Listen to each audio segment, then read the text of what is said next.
Good evening, ladies and gentlemen. Welcome back to AMF Gates Lanes in Rochester, New York, site of the 2017 PWBA Rochester Open.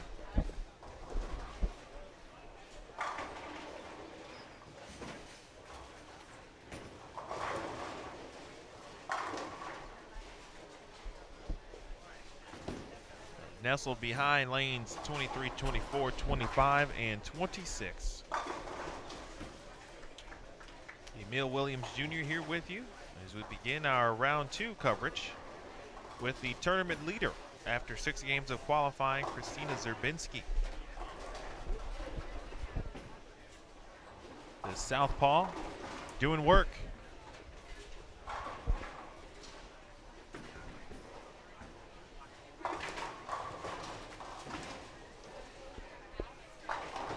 Leading the way again after 6 games. Pinfall total 1364 for 6. That's an average of 227.33 on a pattern that we do not know much about. Unknown. A mystery. We've had that a few times this week, or excuse me, this season. But so far, so good for Kristina. She has been very good. 6 games, 215, 279, 222, 234, 231, and 183. In second, Liz Johnson. For Liz, now a bit of a homecoming. Liz now living in Deerfield, Illinois. And so this time returning to an area that she once called home, not Rochester specifically. Of course, she is from Cheektowaga, which is right near Buffalo.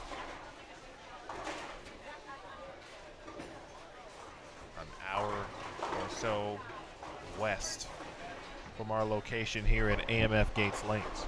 In third, Shannon Pluhowski. Shan missed match play last week. The alternate the week before. And now in the top 5 after 6 games, Shannon O'Keefe is in fourth at plus 119. Pluhowski was plus 125. Liz Johnson again second at plus 141. And in fifth, Missy Parkin.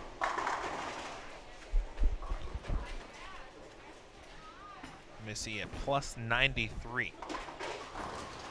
After 5 games, Jen Russo, the non-member, she is in 6th. Maria Jose Rodriguez in 7th at plus 71.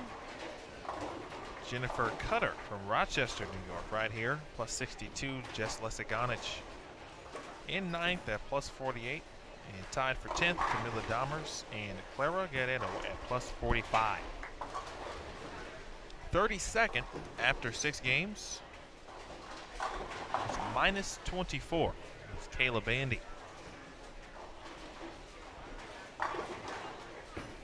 All right, Samantha Shaden, Caitlin Simpson, Lindsay Furness, and Jenna Law. Last time we saw Jenna Law, she was on 25 and 26.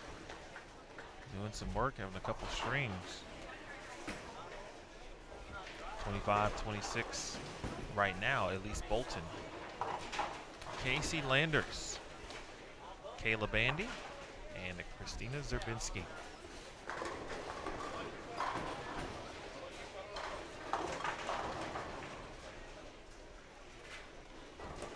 Chops to 245 does Landers. Talented right-hander, originally from Southern California. To Newman University, well, collegiately. Here is Kayla Bandy, head coach at Maryland Eastern Shore. Got to watch her former player, or one of her former players, bowl for the first time on television.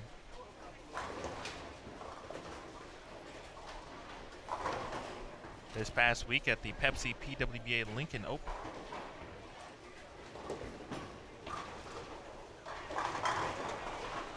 That was Tashina Saraus. Recently graduated from Maryland Eastern Shore.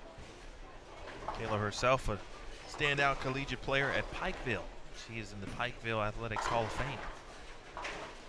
4-time All-American. Caitlin Simpson went to Pikeville. She was an All-American there as well. There's a good reason why she was.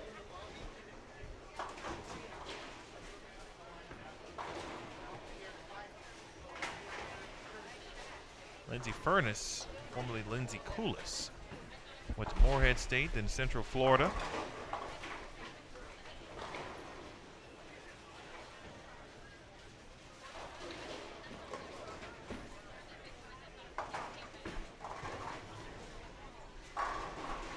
Well, we're already starting to see more strikes this morning, or excuse me, this evening, as opposed to this morning out the gates.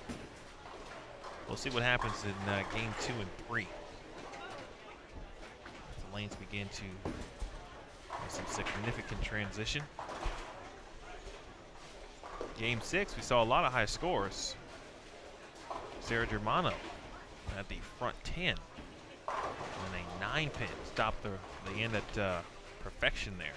Shot 289 right here on 23 and 24. You saw it here on Extra Frame. Got a shot of the 10th frame for you. Posted that over on Instagram.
Samantha Shaden off to a good start here. Sabinsky clean, Bandy clean.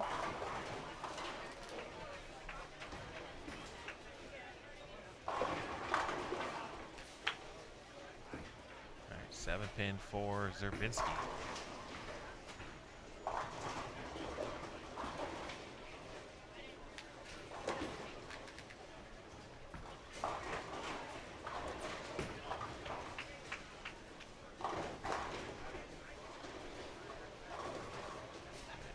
There, got a good look at where Samantha Shaden was playing. That ball was around 1.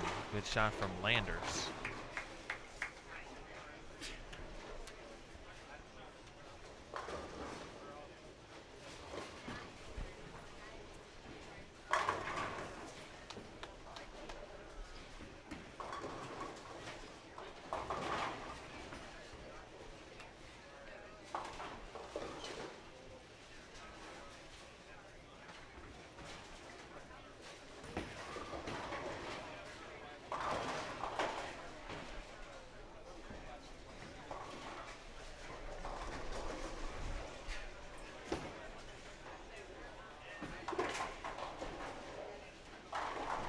There for Samantha. Sam still with an opportunity.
good shot for Christina.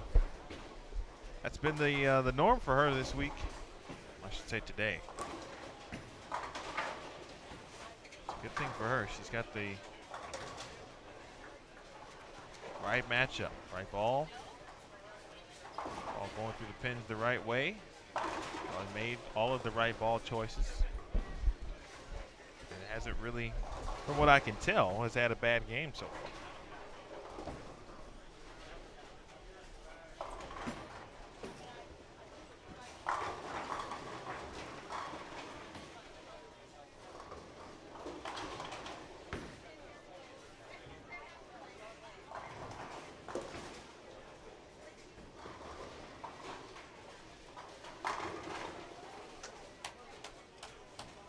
Pretty good shot there from Elise Bolt.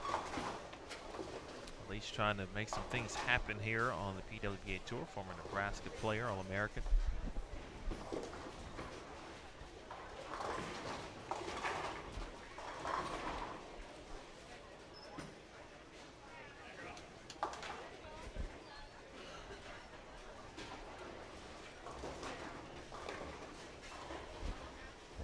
Hope everyone is doing well. You are enjoying your Friday evening. If you are at work, leaving work, it's always a pleasure. Big thanks. If you are already at home, watching on the road, if you are in the airport, spent a lot of time there this week. You're on your mobile device or your tablet, or if you have us on and are cooking dinner,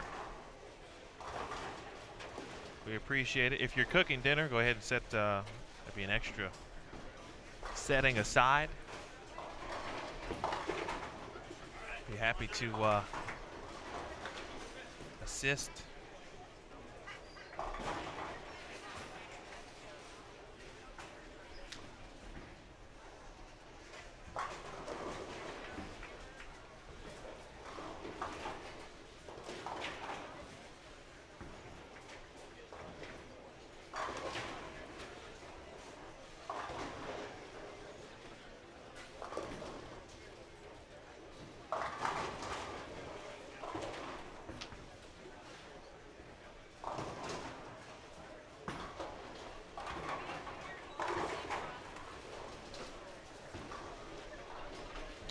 To the end of game one already.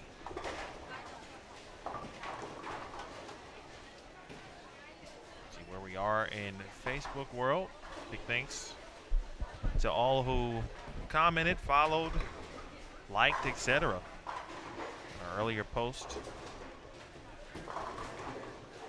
from our round one coverage. Hello to Eric watching and checking in from Boston.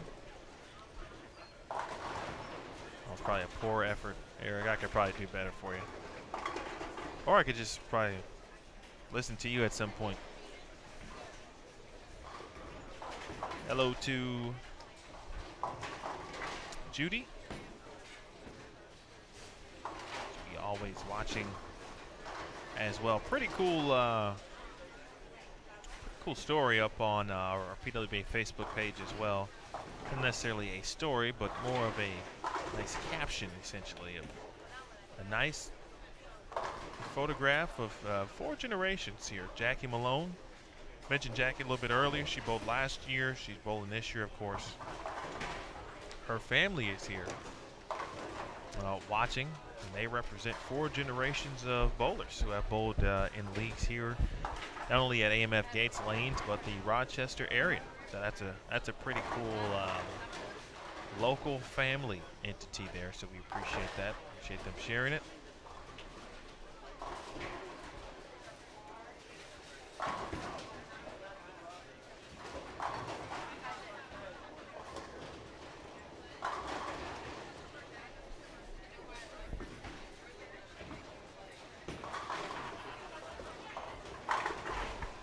All right, good shot from Shaden. Sam trying to set up the 10th frame. Kayla Bandy, can she have one more? She can. Kayla in the two teens, one of the more positive people you will ever meet.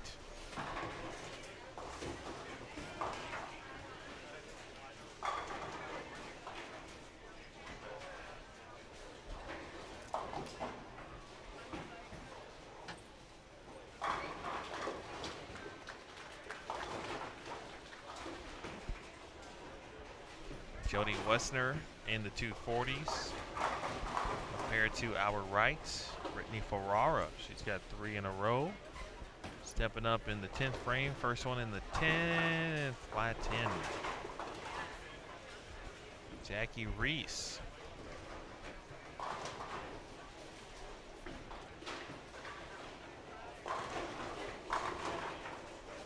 She had the front 4 open in the 5th, and now the back 4. She's looking at 260 max, 266 to be exact. Sia Restrepo broke down a split intentionally, and she's out of trouble in that regard in the 9th frame, a pair to our left. Furnace for, nope, just a 4-pin.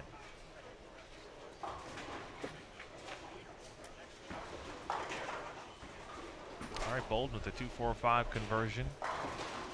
Saw Janelle Irwin shoot 240 on 23 and 24 in round 1.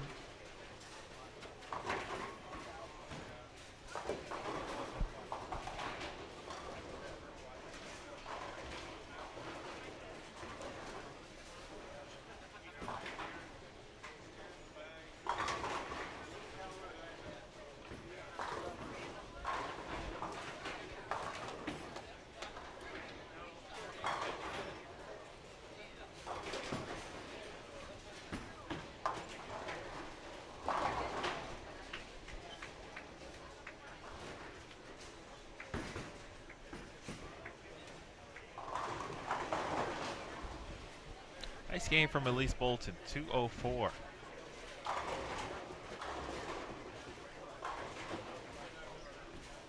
Bandy, 215. Zerbinski, 10-pin. Landers will try to get into the 190s with a double.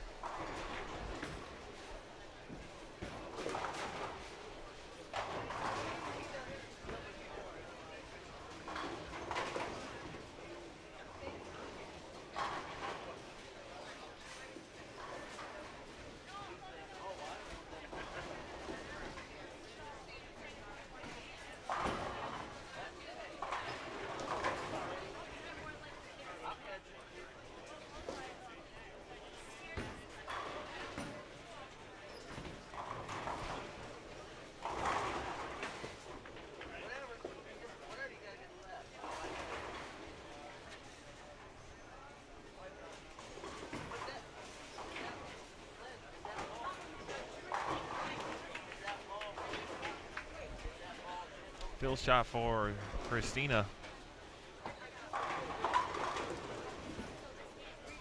A little chalky there going down the lane. 214.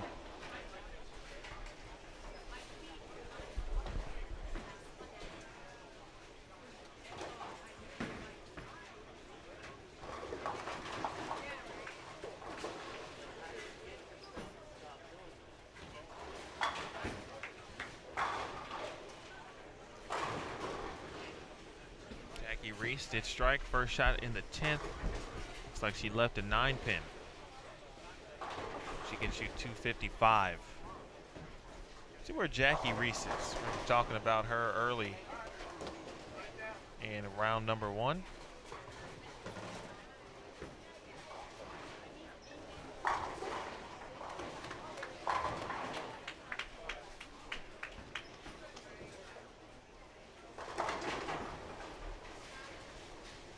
She is 37, minus 32. 255, she is now plus. And more than likely in the top 32.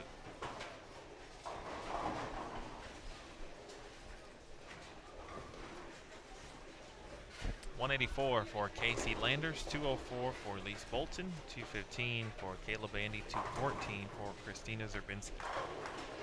Better all right, we had Jody Wessner shoot 247. Danielle Vandermeer, 169. Aaron McCarthy, 194.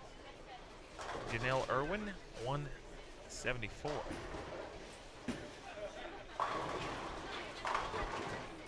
It's a high flush shot there, and Shaden shoots 226.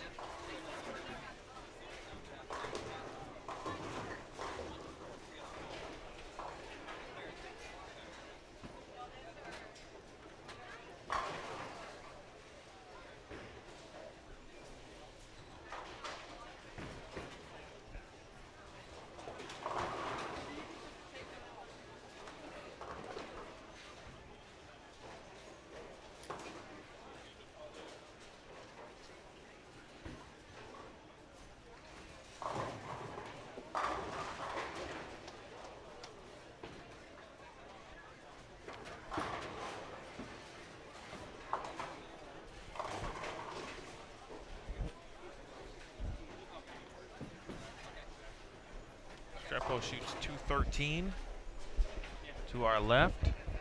Devin Hodlick continues to bowl well here. Very consistent. 215 to start round 2. Trying to get back into the top 10, a place where she was for the majority of round 1. Can I leave my jacket with you? I just don't want to leave it down there and go. Thank you.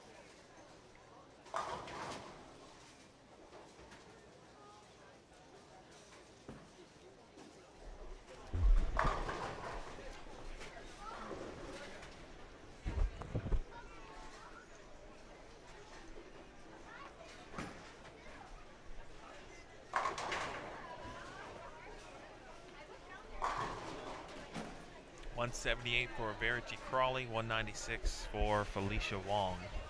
Again, 215 for Devin Hodlick. Rocio Restrepo, 213. Final shot, game 7. 23-24, it is Lindsay Furness. Through the nose with strikes. 167 for Lindsay. Ball shoot to 136. Again, 226 for Samantha Shaden and 225 for Caitlin Simpson.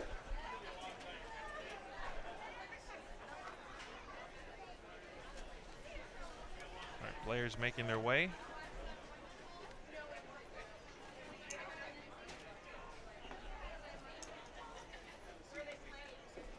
Big thanks to AMF Gates Lanes.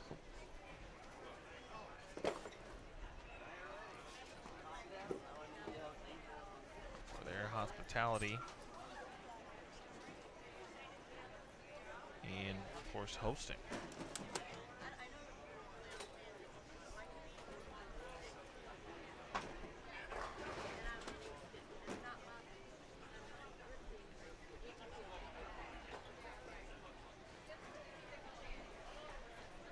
Coming up here in game 8, up 12. Game 2 here in round number 2.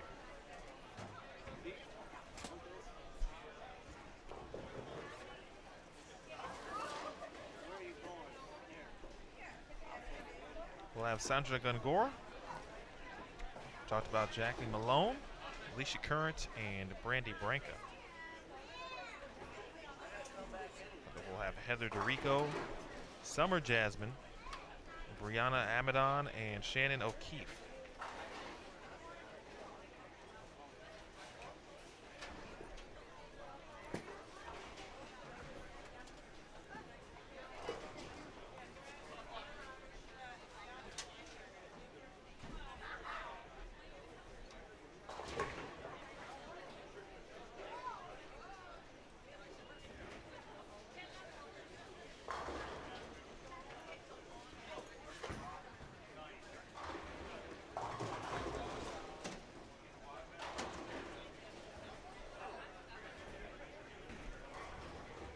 To our right, we'll have Lindsay Boomershine, Megan McGinley, Valerie Mercier, and Rachel Del Cerrone. And a pair to our left, we'll have Cassandra Luthold, Nicole Bauer, and Maria Jose Rodriguez.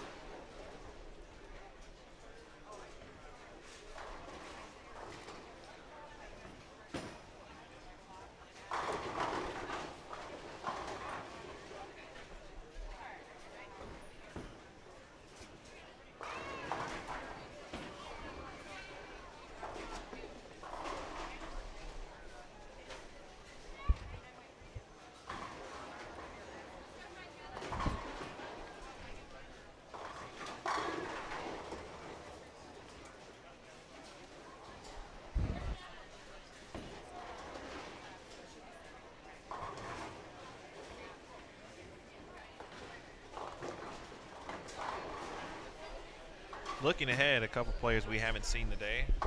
This particular cross of Jennifer Cutter, a local player. She has bowled very well.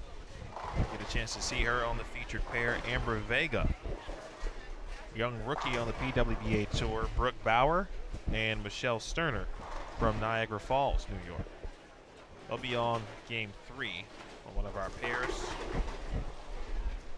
along with Shannon Pluhowski, Tanya Raumemper, Christine Johnston, and Sierra Kanemoto. They will be on 23 and 24.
shot there from Summer Jasmine.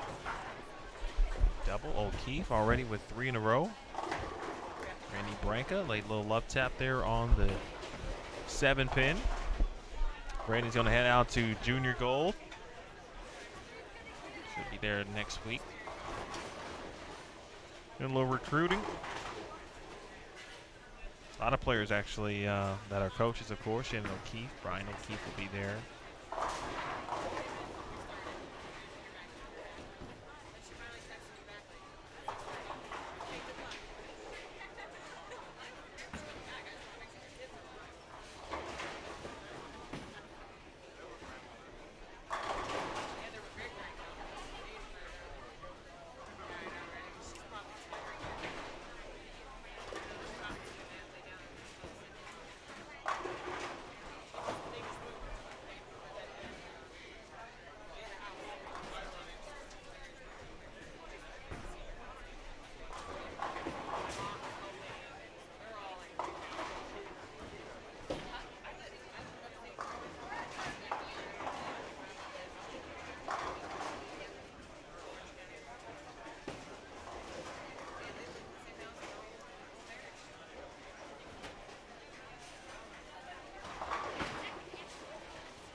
Let's see if we've got a score update. Our good friends at Nationwide.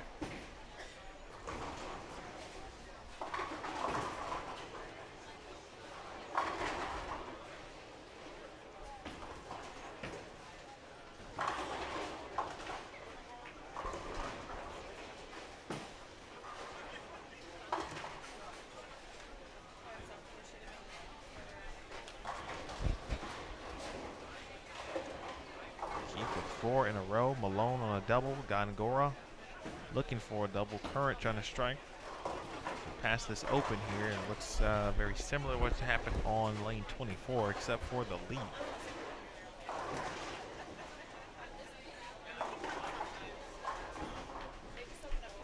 Right, here is Gongora.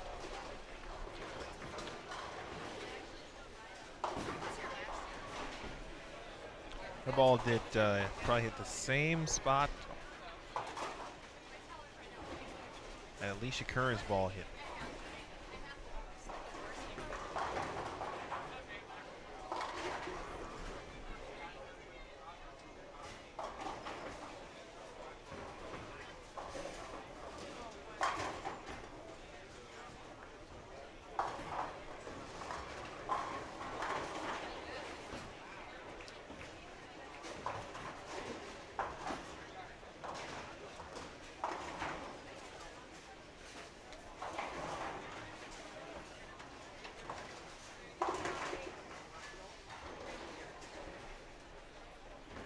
Definitely an area where you can certainly wash out. Looked like a pretty good shot from Gongora, but no dice, just kind of wiggled.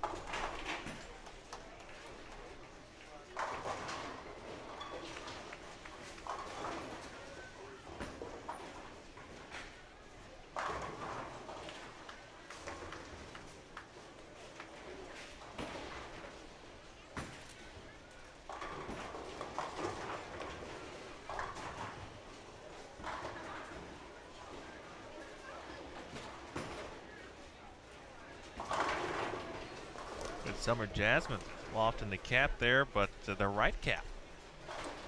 And outside near the gutter. Showing the versatility.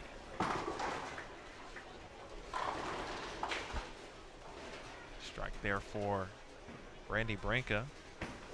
Made her first career TV appearance.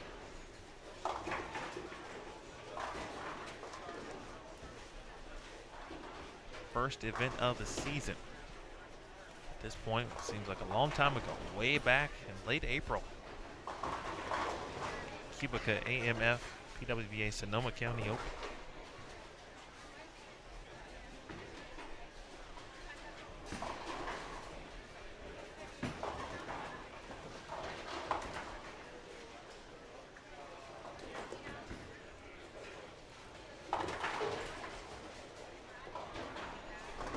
Alicia Curran, a PWBA champion, won last year's Sacramento Open. Storm Sacramento Open, or excuse me, 2015, I beg your pardon. She won the first standard event tour stop, first kind of official stop. Queens was already on the schedule, of course, would have happened. She won the first standard tour stop, the relaunch of PWBA Tour. Here, Maria Rodriguez to strike all the way from over here. Didn't have to look at it, just heard it. That's how you know it's a good one.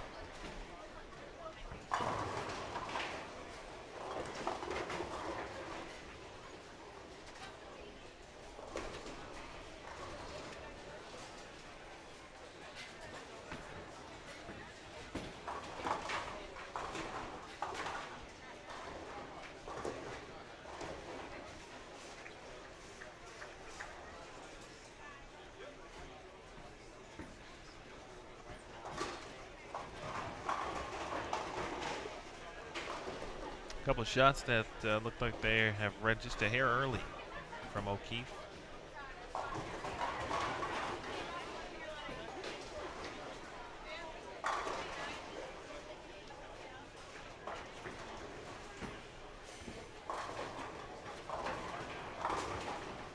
And a 2-8 from Branca. Score updates.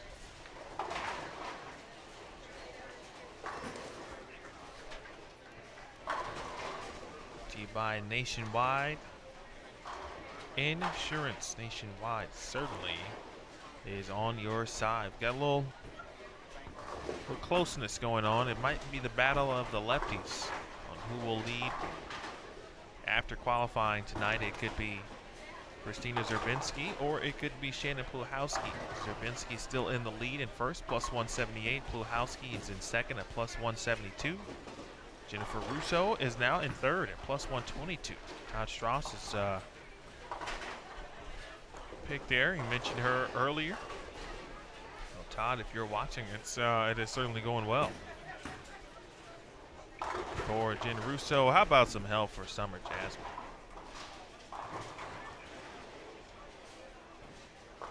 Missy Parkin is in fourth now at plus 116. Liz Johnson goes from second to fifth after 167 at plus 108. Tanya Raumenberg is sixth at plus 106. She's out the gates with 279. Tanya earlier will be returning to Indonesia to finish training for the upcoming SEA Games, Southeast Asian Games, held or hosted this year by Malaysia. Well, trying to end on a very good note.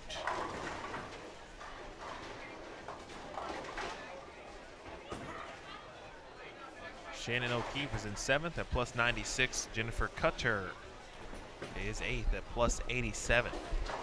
You'll see Jennifer up next on our featured pairs. Danielle McEwen is ninth at plus 70, and Maria Jose Rodriguez is 10th at plus 65.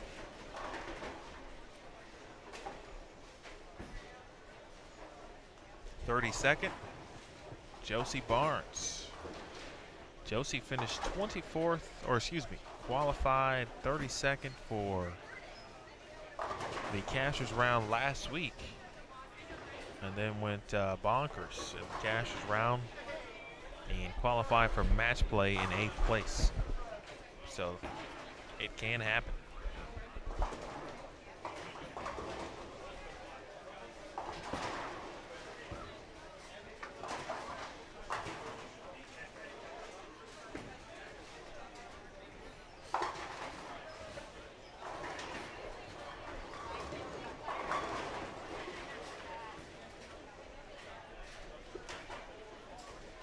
My guy Sal. Kathy asked me earlier, "Hey, have you heard from Sal? Did he drop you a comment?" I'm like, no, I'm worried about him. Good to see you, Sal. What's up, Drew? Drew Parkin checking in. Appreciate you tuning in.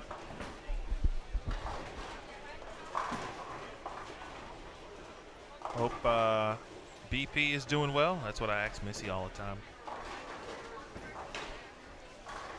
Judy's got it up on the big screen. Sal, of course, watching from Florida. Was there last week.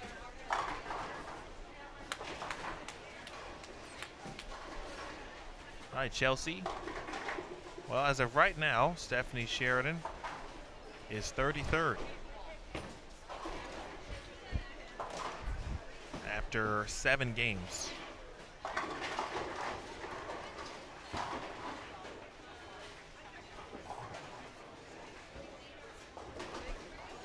Check the results at PWBA.com/live.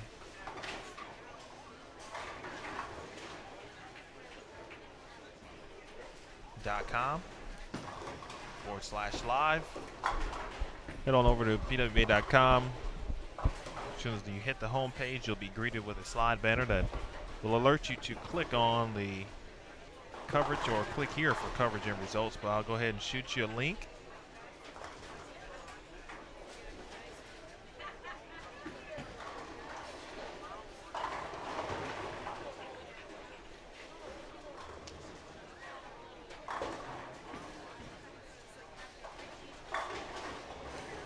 Sheridan is -24 in 33rd place after 7 games.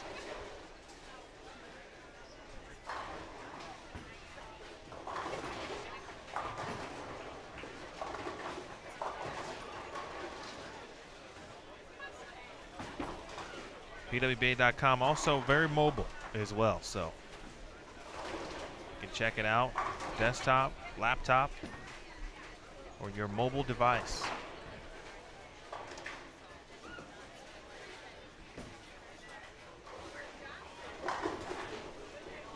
Stephanie Sheridan went to Delaware State. Heck of a player.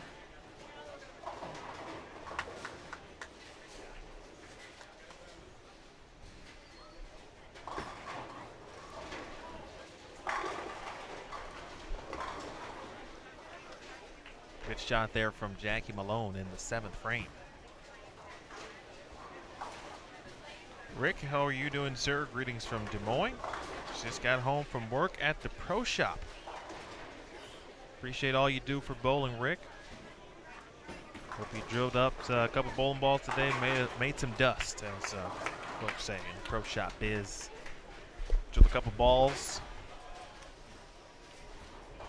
He's got qualifying up on his personal computer. Appreciate that. Peter, how are you, sir?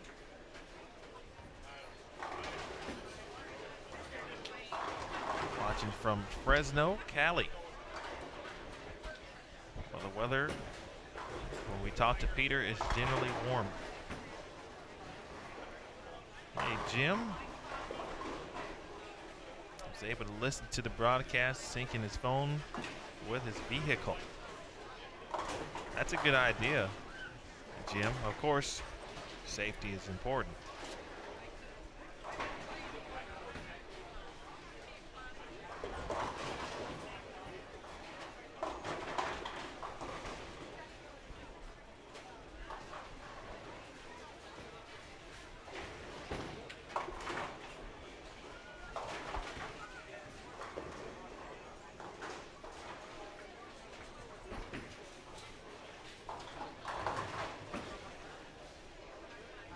Appreciate getting the full feel of radio, which is a medium I've always enjoyed. Always something about radio for me in college.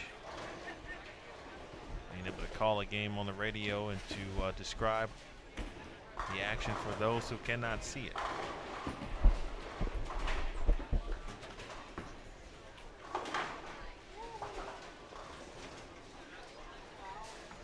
Hey, John.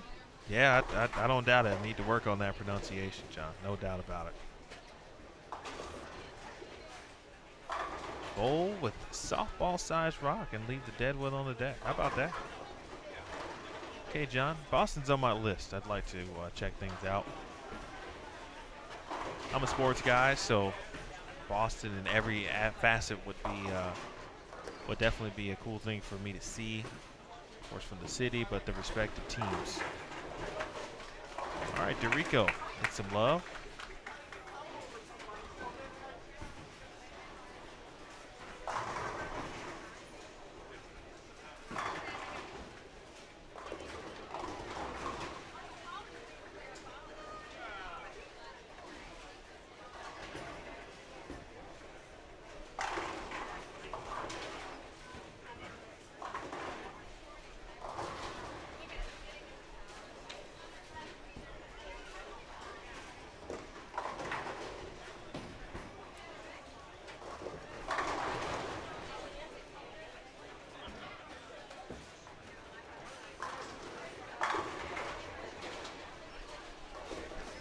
Well, Brandy has got the old Dutch 200 cooking.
Madon with 3 in a row here on 25 and 26.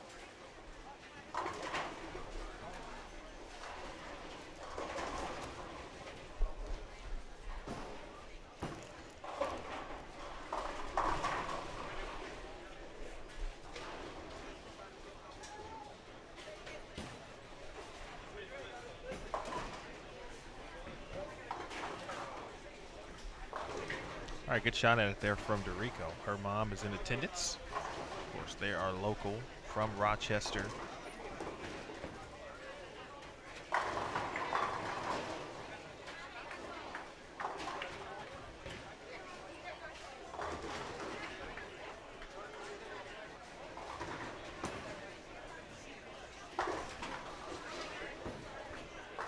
Summer got that one right early.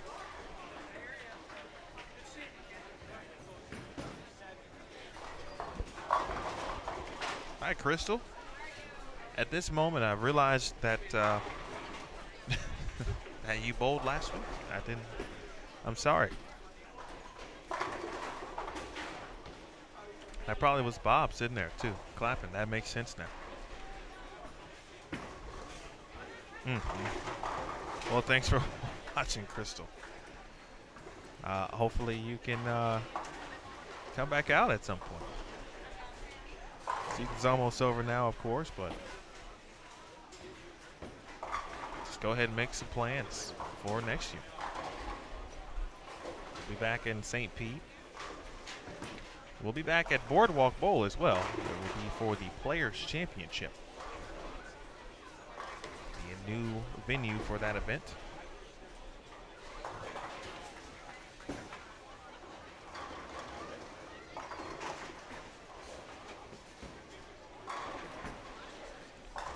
Still is rooting for Shannon O. It's a good person to root for. The 4-pin did not root for that time.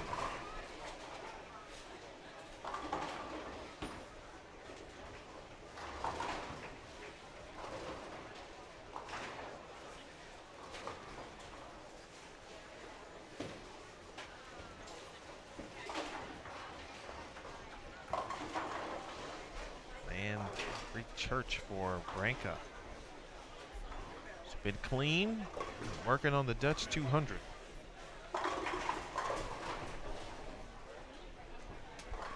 Which still is in play. Despite the Greek Church.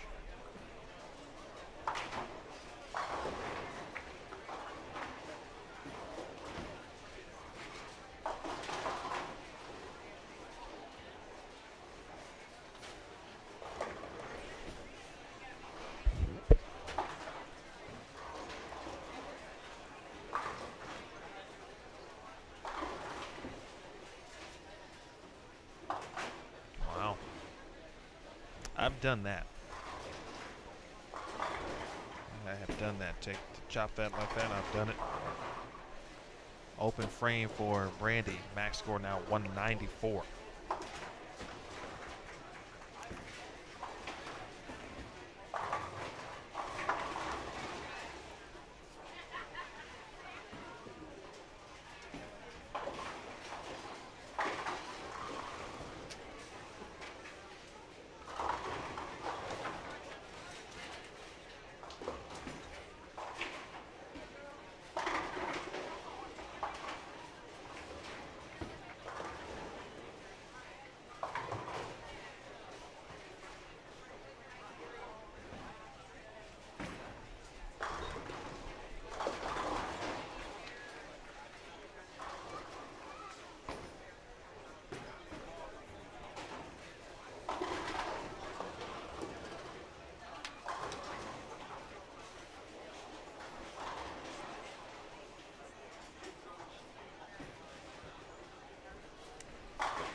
All right, 220 from O'Keefe, 203 Summer Jasmine, 172 for Heather DeRico, 3610 for Branca. And what was her good lane? She had struck every time on the right lane.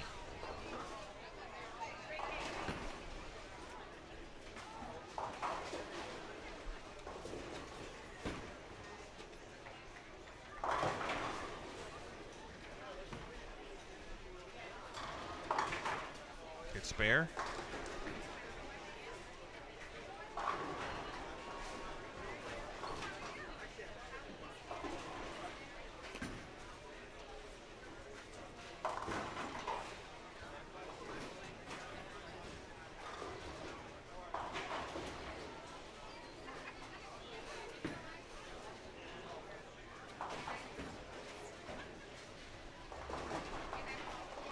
Don't see too many high scores this game. First game seen to present itself with some big time numbers. Be sure to visit our good folks at Nationwide.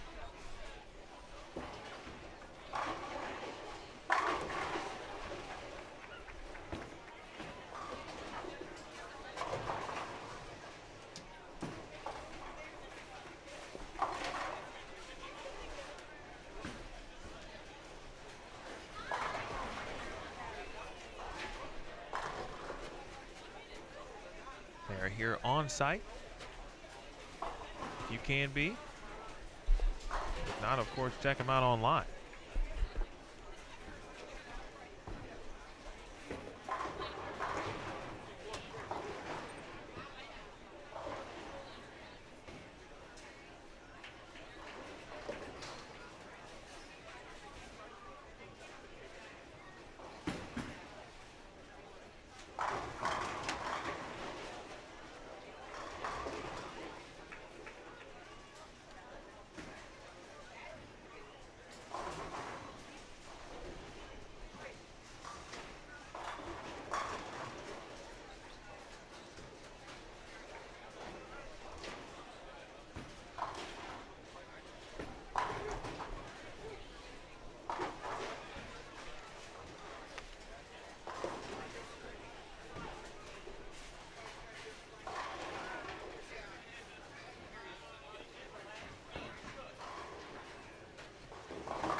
Open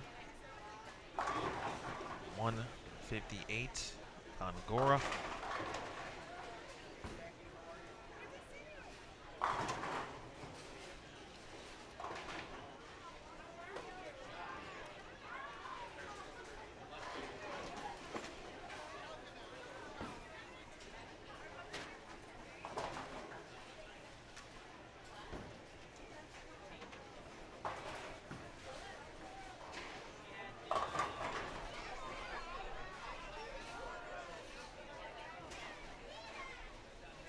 .142. 23 and 24 got a little rough. We are on to game number 9.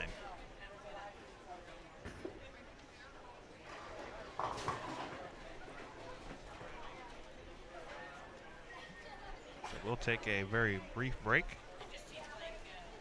When we come back, we'll continue with our coverage. 2017 Nationwide PWBA Rochester Open. And you're watching it live, Bowl TV on Extra Frame.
Tanya Raumimper.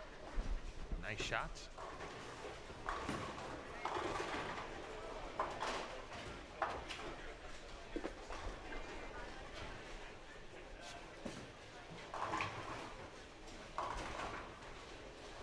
Shannon Bulhowski going to the bag.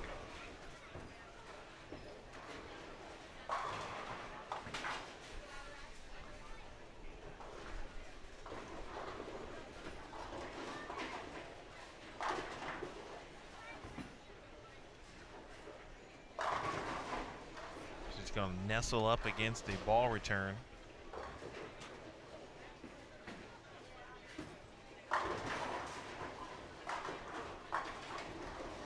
A 7-pin. Shell Sterner.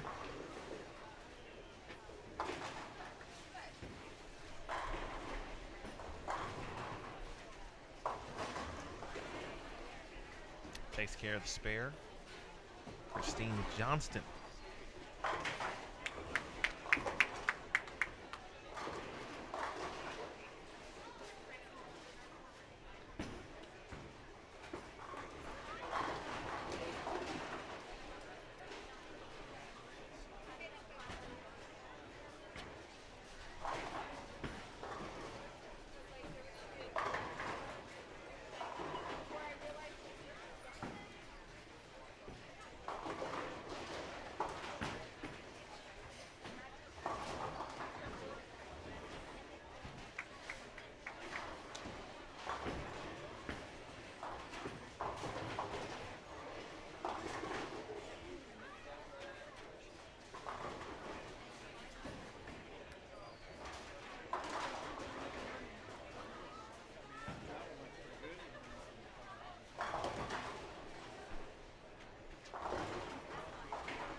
All right, Brooke Bauer takes care of the 3-6-10, and then now Sierra Kanemoto.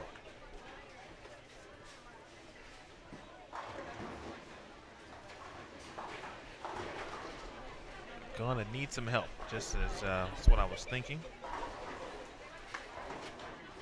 Good plan there. Same as round one.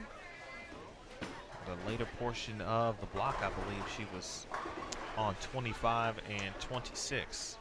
I think it was the last game, as a matter of fact. It started with the front 5 or 6.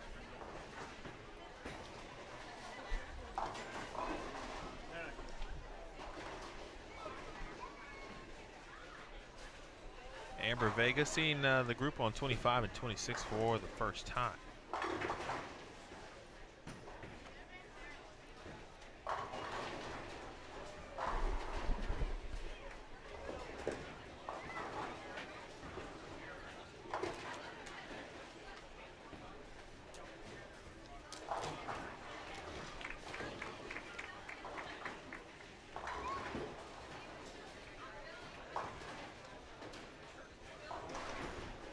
Look at some scores.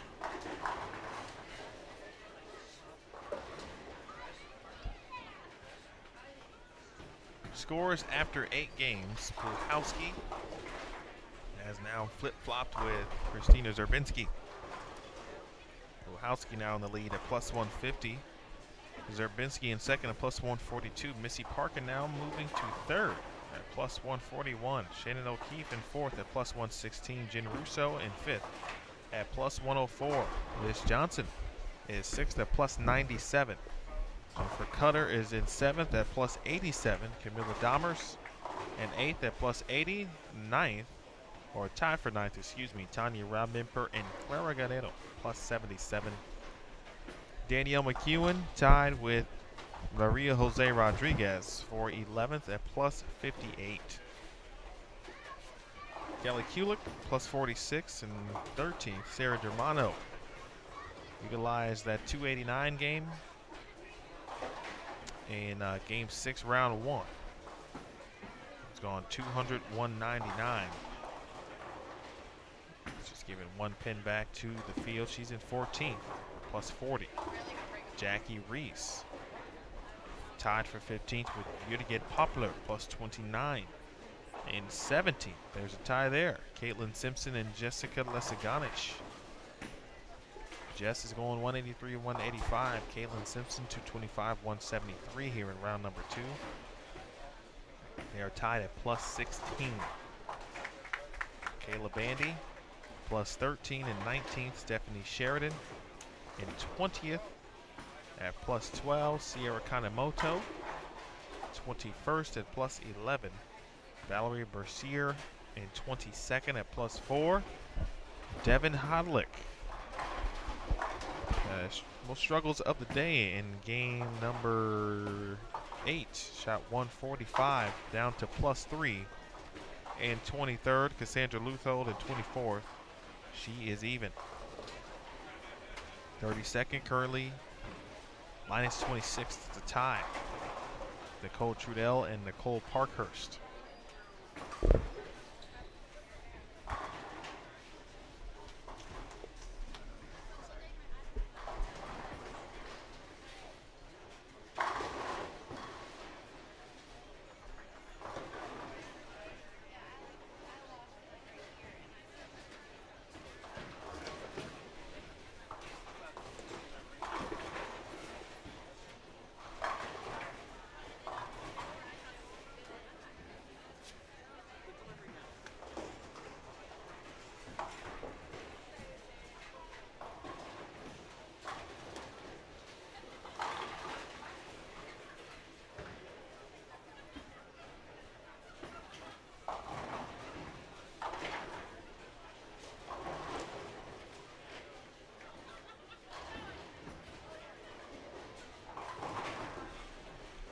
Back on the right lane after the split in the 5th.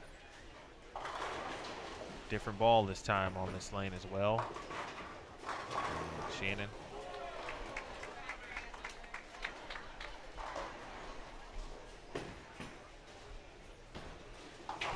Trying to figure some things out here.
High flush there, big double for Vega.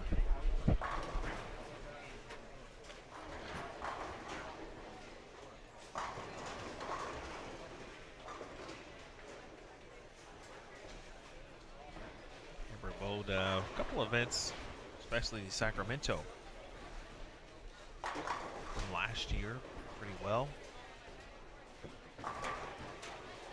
Now a member, again a rookie on tour.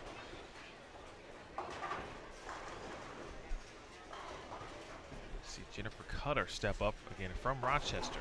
Had a pretty good day so far. Trying to continue the great bowl and the momentum. Johnston.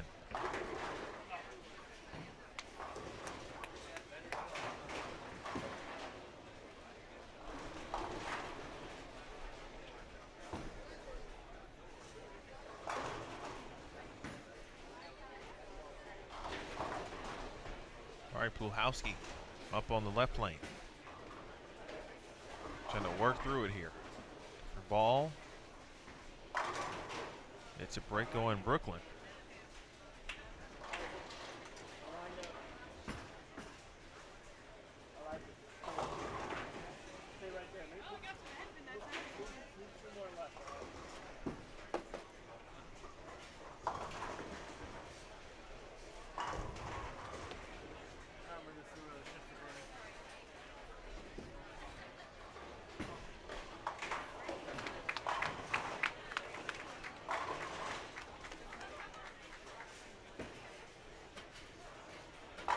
Double there from Marion Singleton off camera. This is game 9 of 12. The Nationwide PWBA Rochester Open. Anemoto fighting as well here. All of a sudden, this pair, specifically 23 and 24, has not been kind.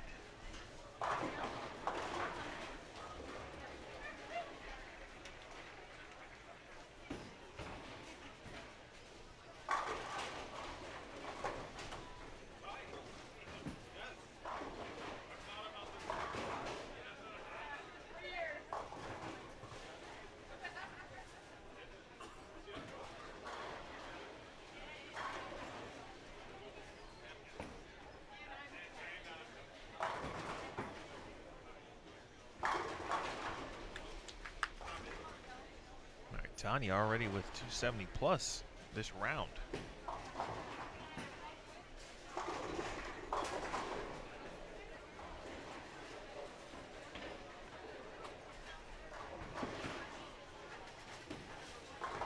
Started the round with 279. Certainly helps, gives you a little cushion if you struggle.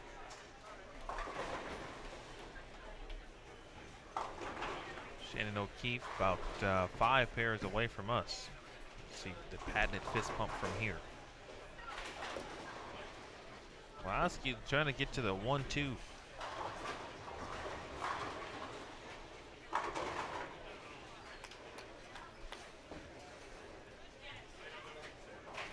That'll get her done there.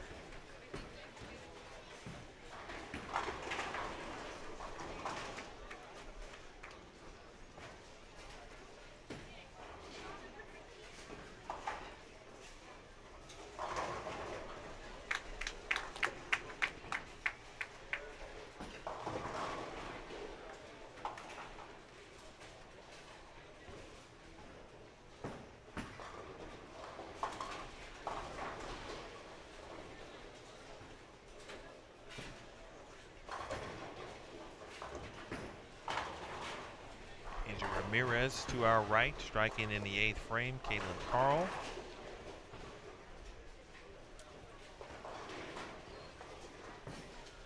Kanemoto.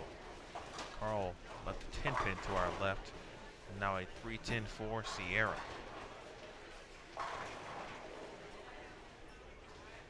Sierra looks like she's just caught in a bad spot here. To play a part of the lane that's been working, I think, for everyone in retrospect to everyone's particular games. It could just be this pair.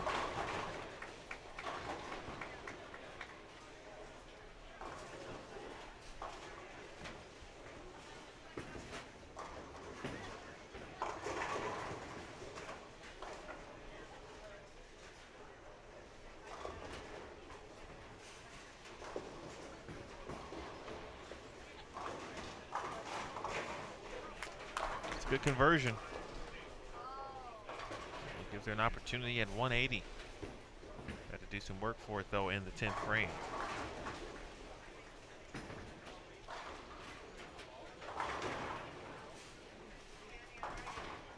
It's a big double for Michelle Sterner. She's been out here working hard. Not giving away pins, and that double will give her an opportunity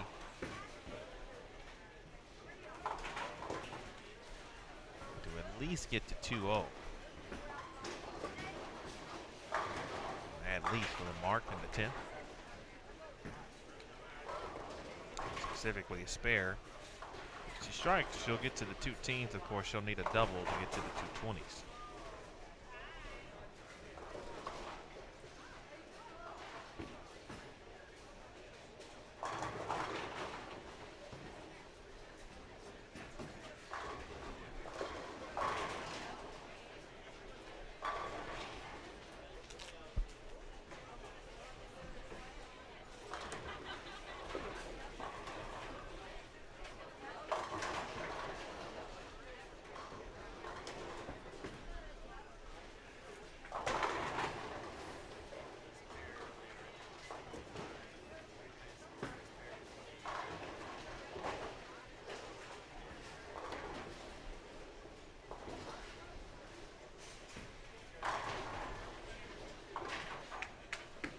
Friday night, the moon is bright. Gonna have some fun, show you how it's done. TGIF. How many of you all faithfully watched Friday night on ABC? Family Matters, Your Boy Meets World. Forgot what else came on Friday nights.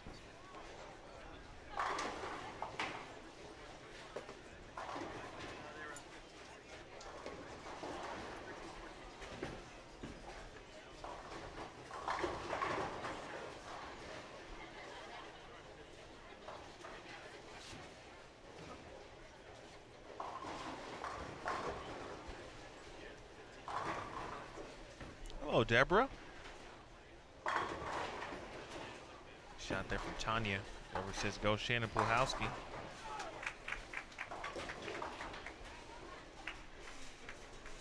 Well, Shannon is trying to figure it out for you here, Deborah.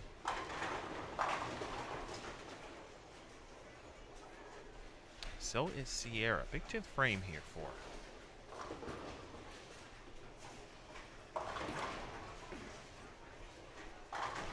2-4-7. Oh, excuse me, 2-4-10. I beg your pardon.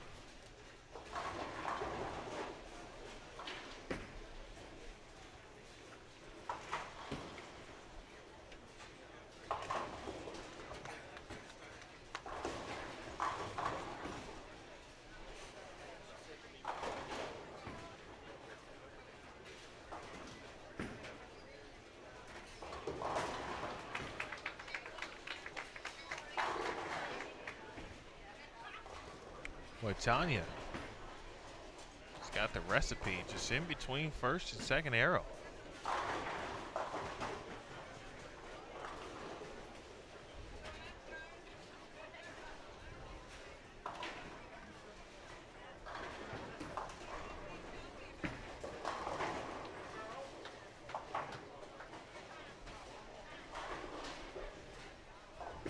Appreciate all of the likes and comments. Enjoy interacting with our great viewers. Again, your support of the PWBA Tour. If by chance there is someone who doesn't know what you're watching, you better let them know. Watching round 2 qualifying here at the Nationwide PWBA Rochester Open. Feel free to share this post, retweet on Twitter, repost on Instagram if you're part of the gram.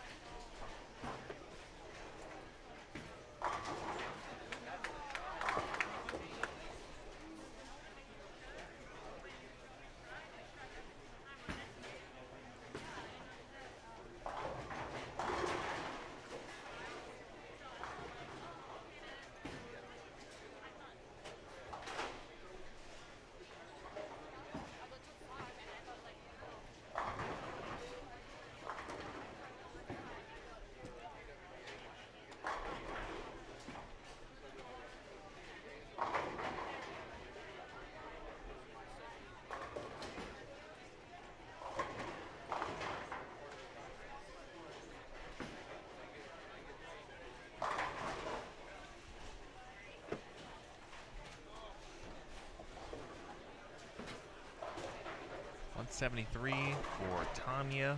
You can see that ball from Johnson where on probably a shorter pattern. I'm just talking about the length it is. I have no idea what the length is. The players don't know, by the way. Do not know the length or anything about the pattern. Of course, a couple times this season we've had patterns that have been unreleased until the TV show. No help on the 7 there for Shannon.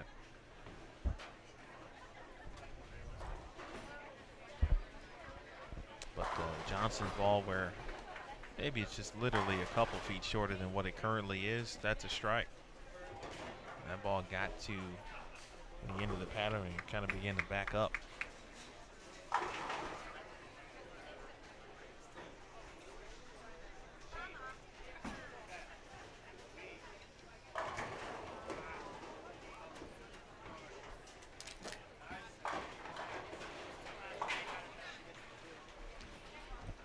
.177.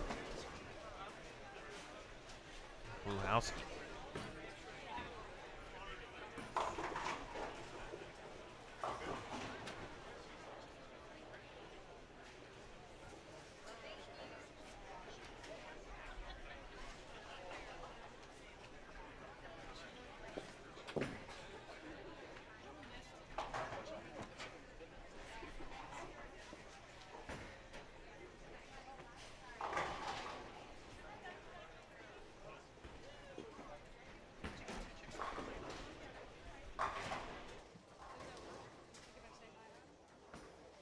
Hi, Autumn.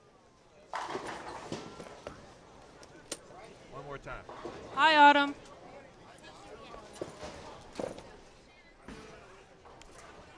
Autumn, if you're listening, that should be a very familiar voice.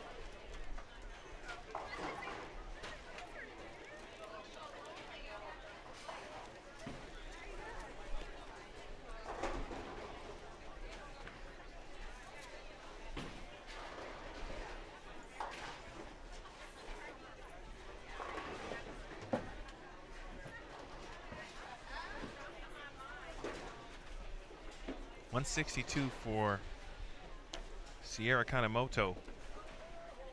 She finished it out there. 205. Amber Vega on 25 and 26. Shell Sterner 206. And Cutter 193. Brooke Bauer 181.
All right, Brianna Cote, Ashley Galante, Christine Grispart.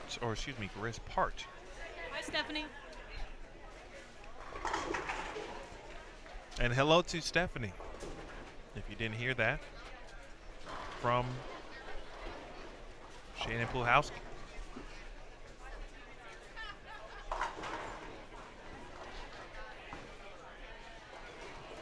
In Himmelreich, Cote, Grispart, and Galante. Miracle, Hannes, Arnone, and Ayers, 25 and 26.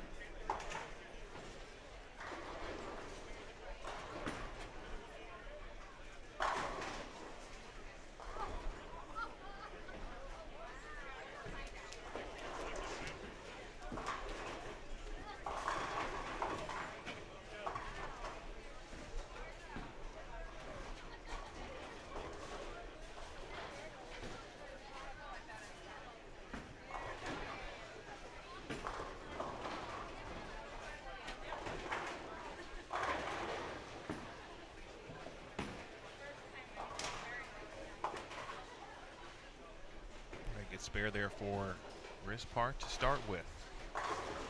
I believe this is game 10. I'm at that point where I'm not quite sure, folks. I'm pretty sure, though. I think we're on track. Haven't seen Brianna all day. First time she gets joined the feature pairs.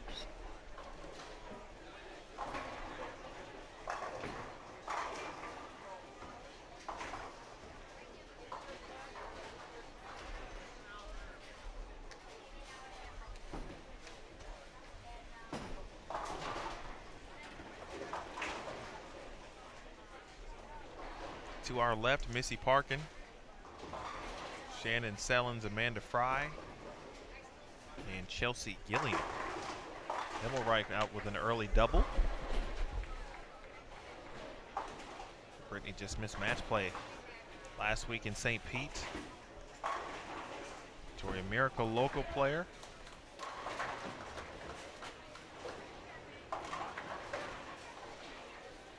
As well as Arnaud.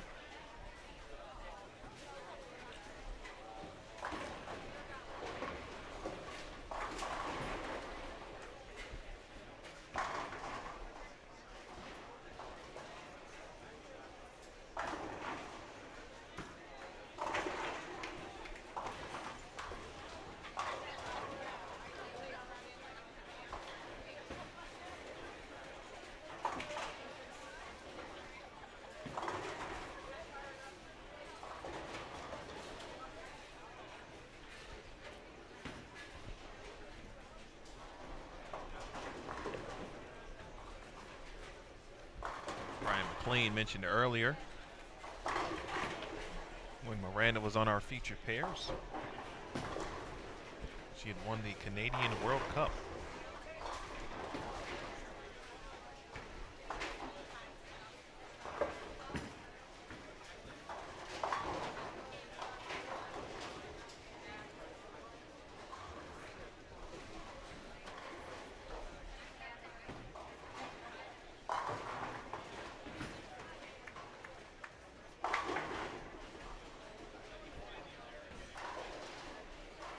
Also going to be a part of the World Games. She will be representing Canada along with Valerie Bercier, who is here competing.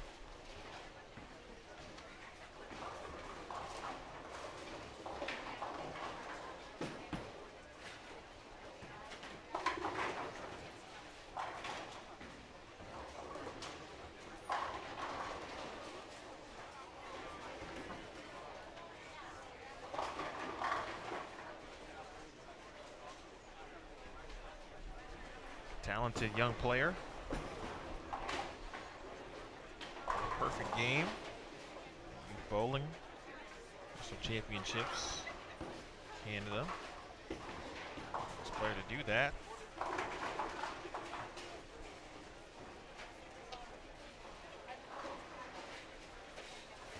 Won bronze medal at PABCON Youth Championships in 2013.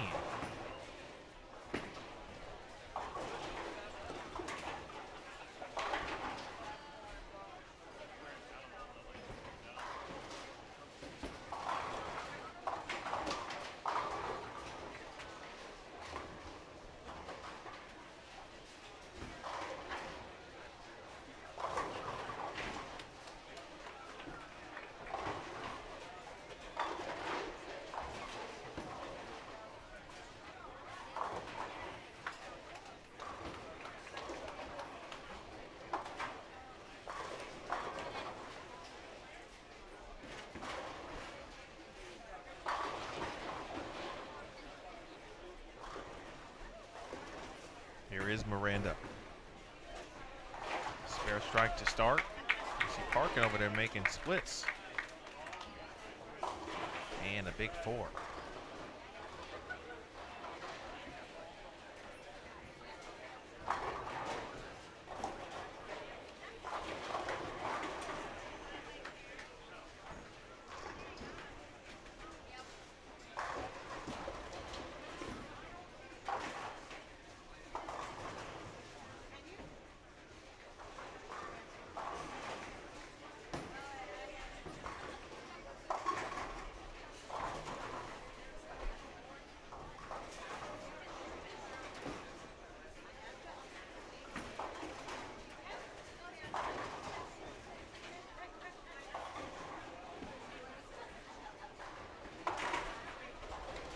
All right, she'll take the count as Debbie Ayers gets set to step up on 26.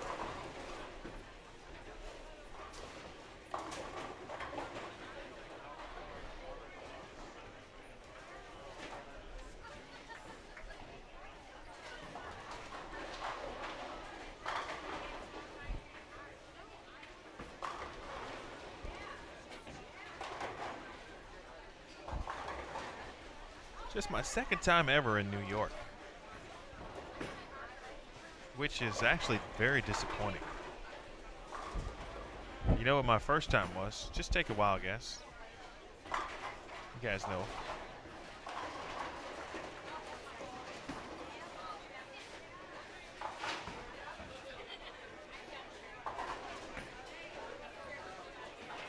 Second time in New York.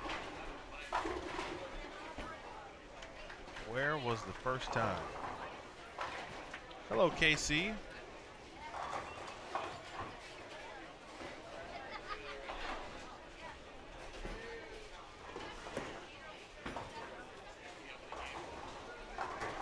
Well, first of all, thanks for your support of the PWBA and the women's bowling. I have no idea how you lived without it for so long. I'll tell you, if you haven't watched the PWBA tour, you certainly are in for a treat. We appreciate you tuning in, checking in. As you have found, this is not a, we don't have a chat room per se, as we might have on Bowl TV, for example, on YouTube. We are streaming there. So no chat on Extra Frame, but you'd like to utilize our Live Now posts for comments and interactions. So glad you're able to stop by, drop a comment. Some of the bowlers do crash the broadcast. Maria Rodriguez is a notorious broadcast crasher. That was Shannon Pluhowski's first ever attempt at crashing. But it's open for him. The microphone's there. Crowd mic is always, of course, available for some natural sound when we have to step away or not on for a particular moment. So sometimes you may be privy to some conversations.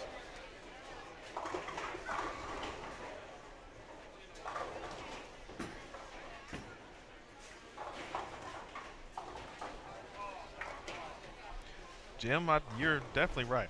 Couldn't agree more. I mentioned that this 23 and 24 wasn't kind, especially games 2 and 3.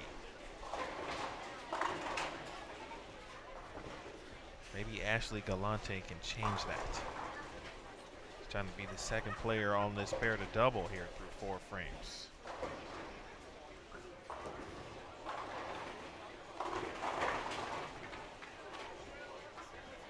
And a bucket.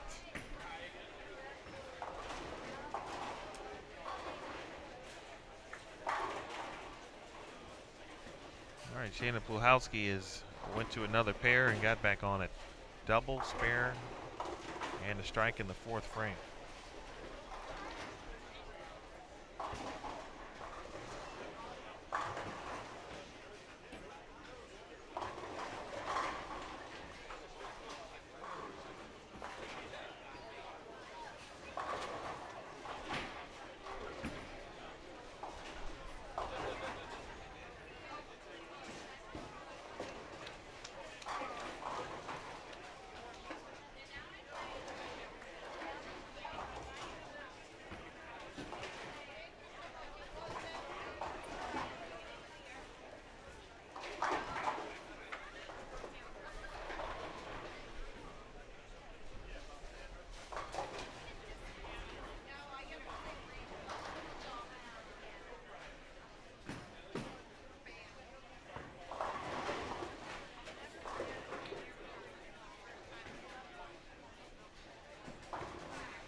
Two opens in 3 frames now for Himmelreich.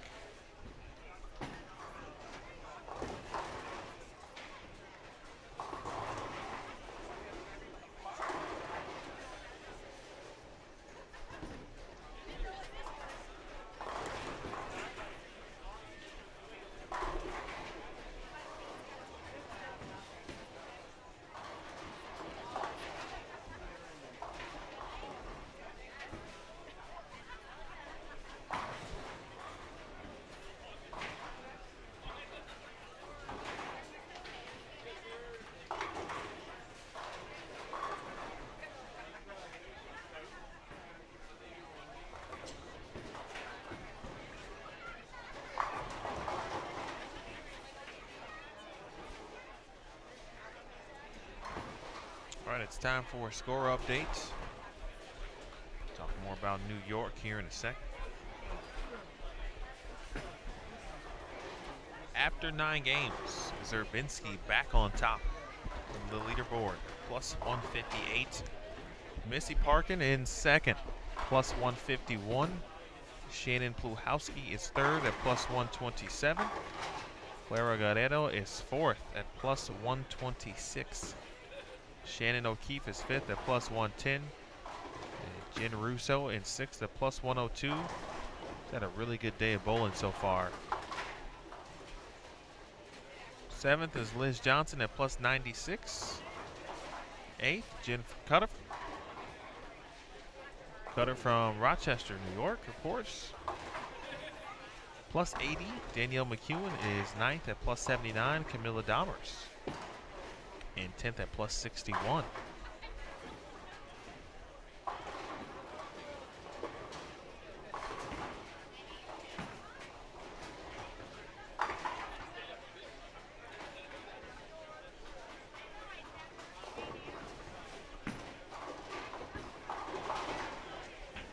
When I asked about Stephanie Sheridan earlier, she is 32nd.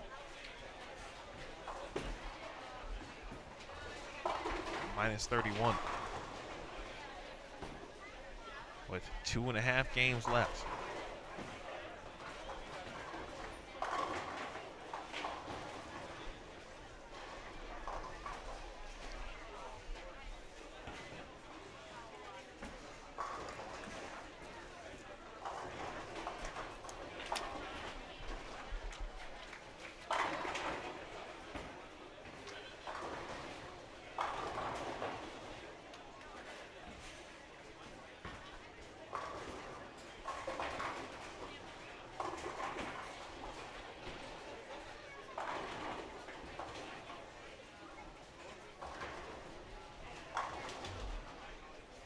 Second time in New York overall. First time was last year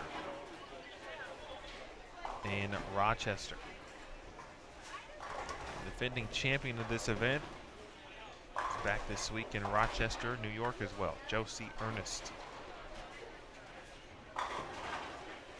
It's actually not her last name anymore.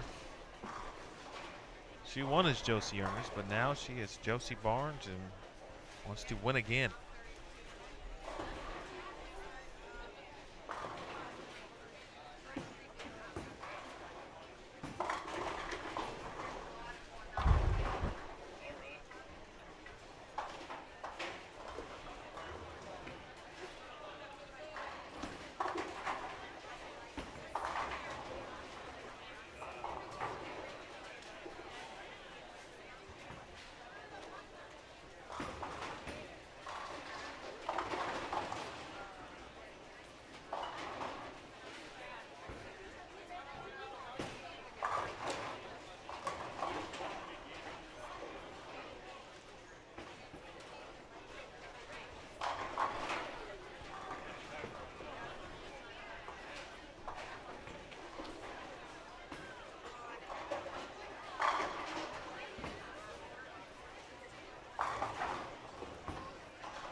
Nice crowd on hand here.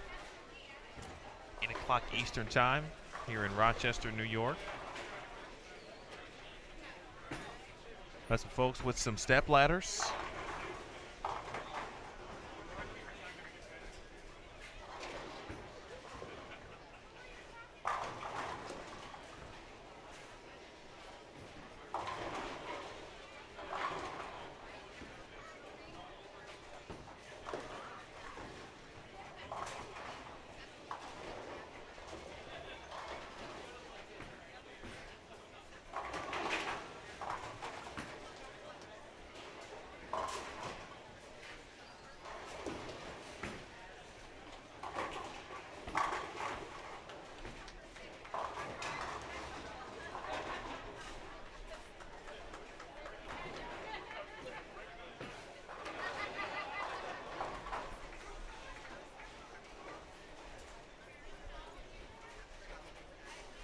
Haven't seen the step ladders. Usually see those, of course, collegiate bowling.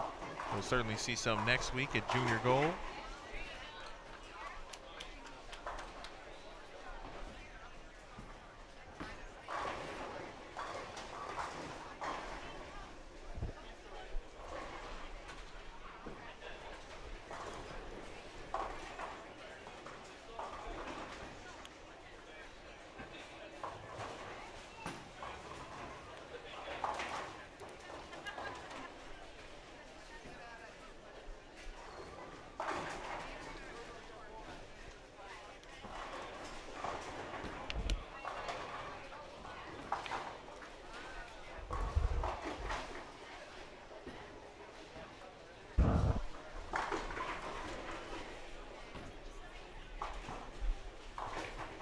Folks, I apologize. Those noises that you hear, the brushing up against the microphone. That is my quarter zip pullover that I'm wearing, but it is it's not being kind. Can't almost look down because the part of the collar will clip the mic.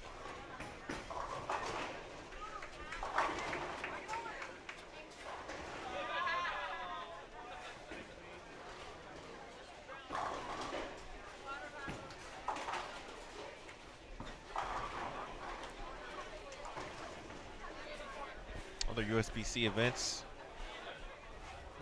USBC Women's Championships just concluded. Aaron Smith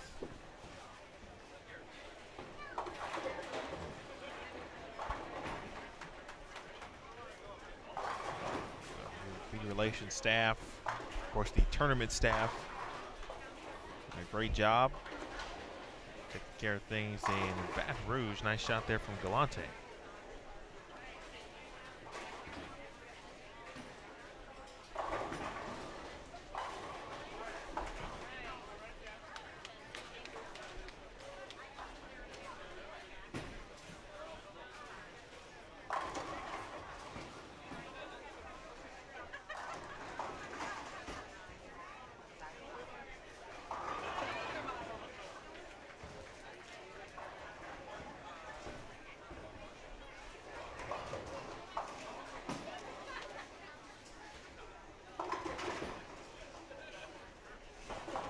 Ayers was looking for 4 in a row. Cote right up 15 or so. He leaves a 4-pin.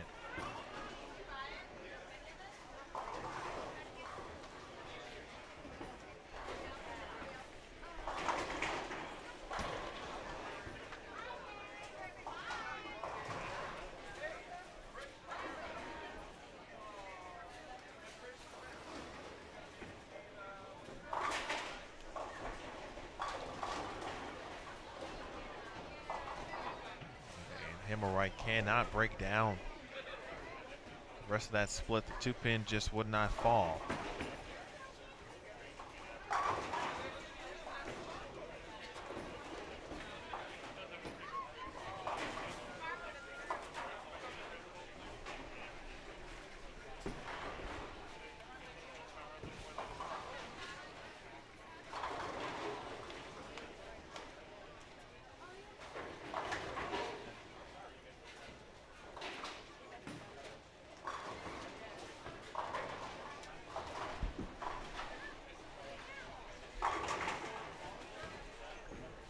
right, it's a big double there for Miranda.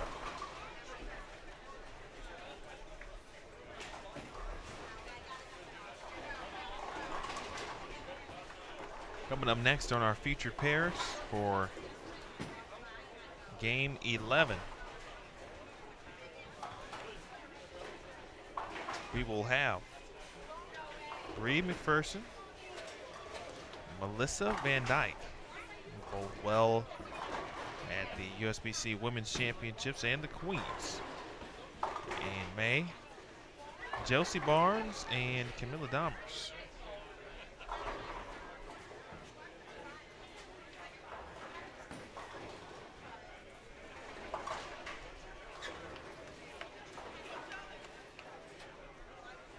On 25 and 26, we'll have Jen Higgins, Stephanie Sheridan, Kelly Kulick, and Anna Connor.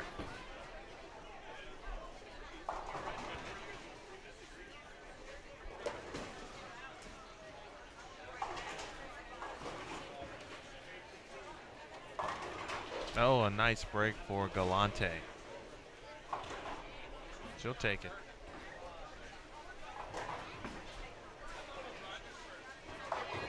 She is 41st at -62. So right in the thick of things.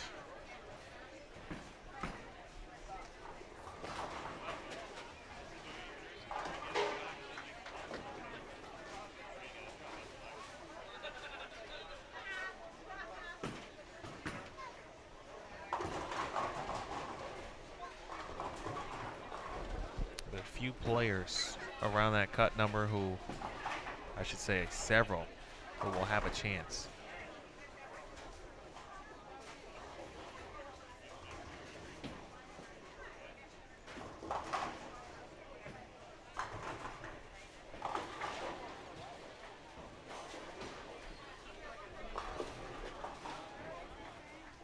Two, 4, 5 here in the 10th for Cote.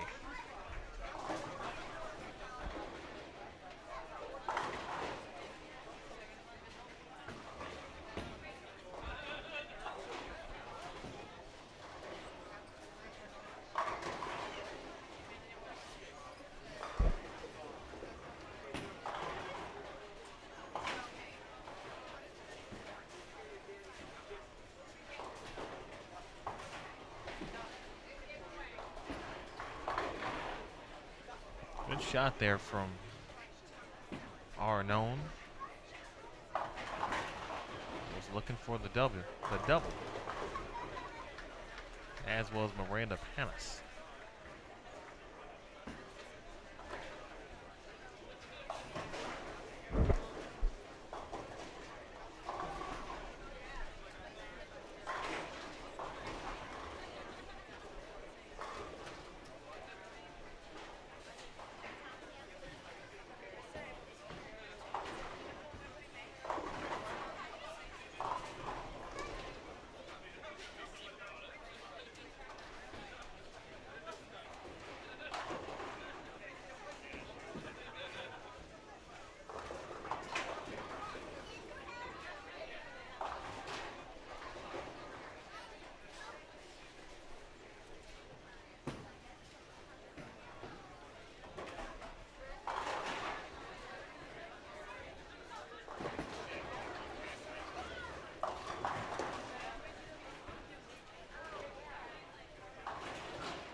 Very nice shot to finish there for Miranda.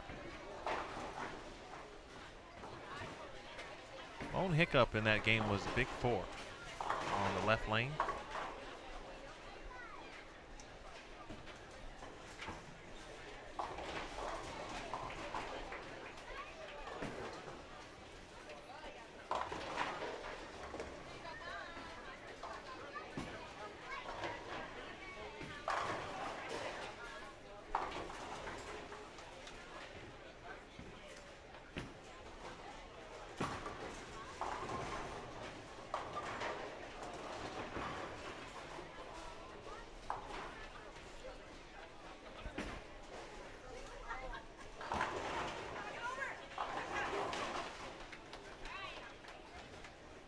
Miracle gets a break there. She's got a lot of support. The local support as well here behind us. Applauding, clapping. Yelling words of encouragement. That's got a hook.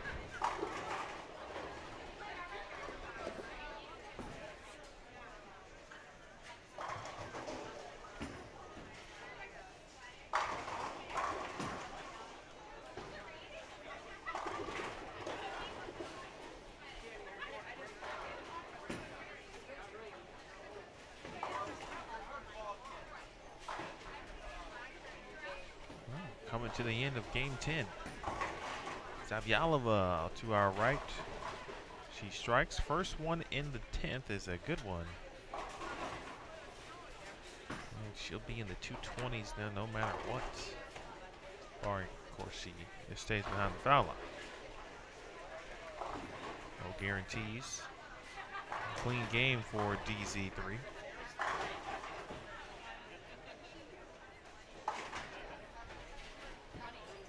All right, 180 out there for Galante.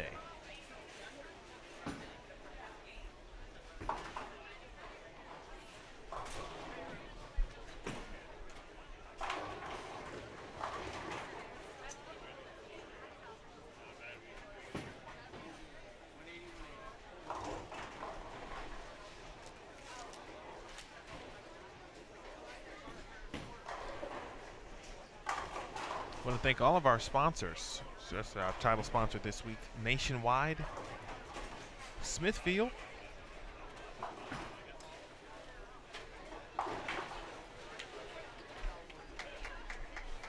Cubica AMF, GoBowling.com,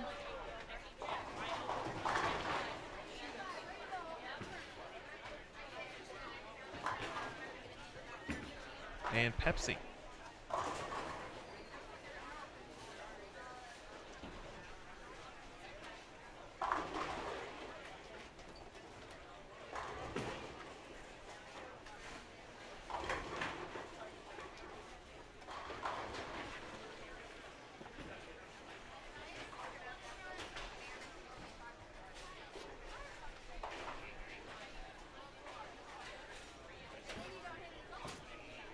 $162 for Himmelreich, Cote 180, 172 Grisbart, 178 Galante. Arnone 193, NS 193, Ayers 197, Miracle 150.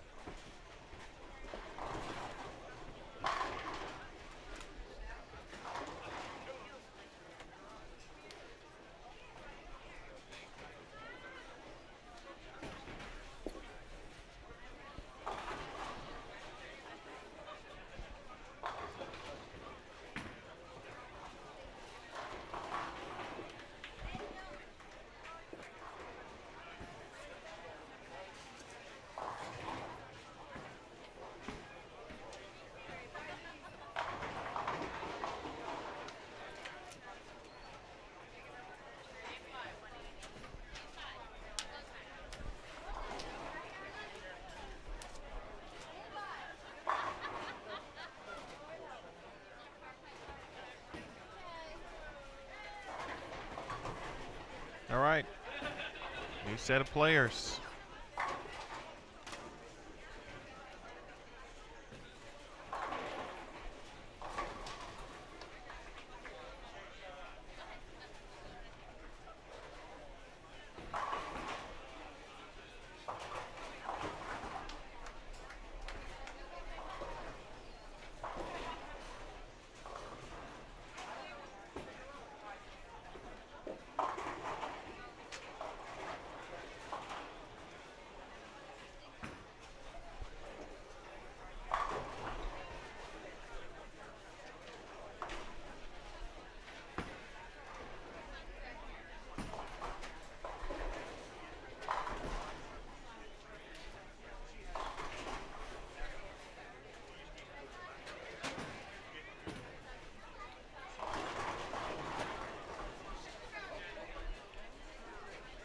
Well, it's moving time, folks.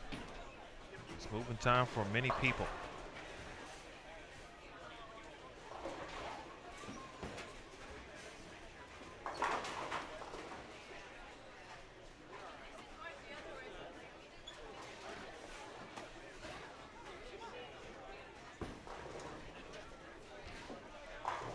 Top 32 awaits for some, but certainly not for all. Who will be a part of it? These last two games will make the difference. It's a good opening shot from Barnes.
All right, folks, I'm back. Not that that matters. Hold on, ball. Open frame there for Bree. In our last game, we'll be joined by Carrie Smith. Carrie normally bowls on tour from the Northeast. Hasn't bowled this season. Recovery, but she'll talk more about that when she is on. Get some of her insight from watching this week. She's been watching, of course, all the players. Taking a look at a good friend in Brittany Himmelreich. Shot there from Stephanie Sheridan. Sheridan, Jen Higgins, and Connor Kelly Kulick, if you're just joining us on 25 and 26. Reed McPherson, Josie Barnes, Camilla Dahmers, and Melissa Van Dyke. Let's take a look at the scores. Brought to you by Nationwide. Nationwide is on your side. Okay, after 10 games of play, 10 games, Christina Zerbinski back in the lead, plus 180. Shannon Pluhowski is in second at plus 163. Clara Guerrero is third at plus 147.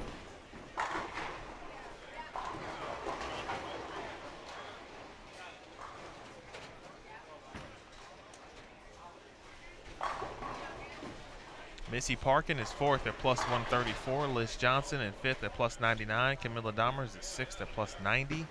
Shannon O'Keefe is in seventh at plus 83.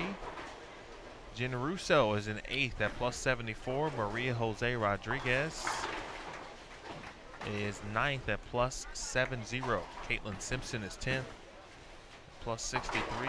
Jennifer Cutter, 11th at plus 62. We've got 3 non-members.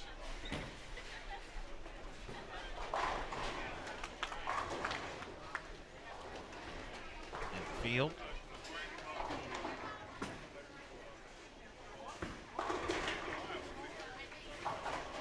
Tanya Raumemper is 12th at plus 51. Of course, tomorrow after the Cashers round 6 additional games. The top 32, top 12 will then be the cut to match play. Danielle McEwen plus 50, Jackie Reese 14th at plus 29. Rocio Restrepo plus 25. Utica Poplar is at 16th at plus 24. 17th, Kelly Kulick at plus 22. Kayla Bandy at plus 21. Actually, Kayla Bandy tied with Diana Zavyalova at plus 21. Sarah Germano makes the 20th player to be plus. She is plus 6. Liz Culkin is 32nd. She is the cut number at the moment, minus 53.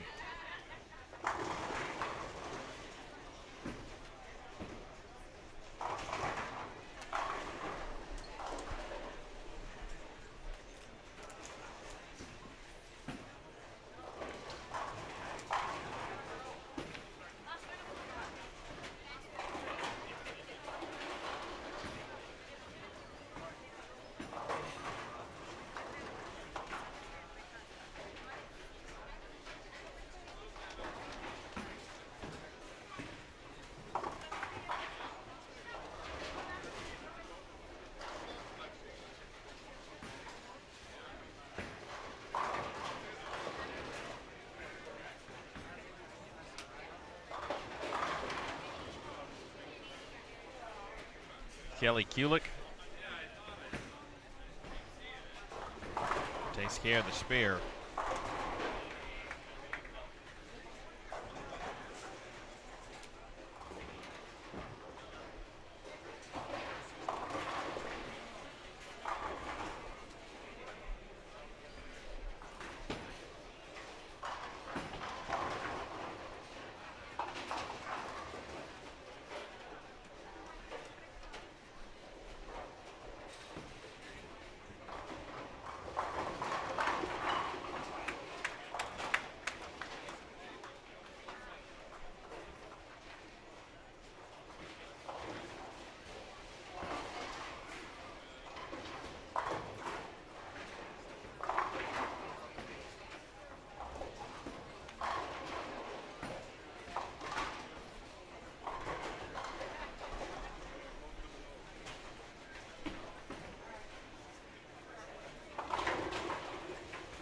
Sheridan.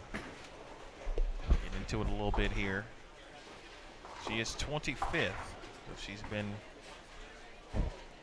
below the number, in the number. At one point this round she was 33rd, then the 20th, then the 32nd, then the 25th now.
That was the voice of Mike Calderon. It's an awesome dude.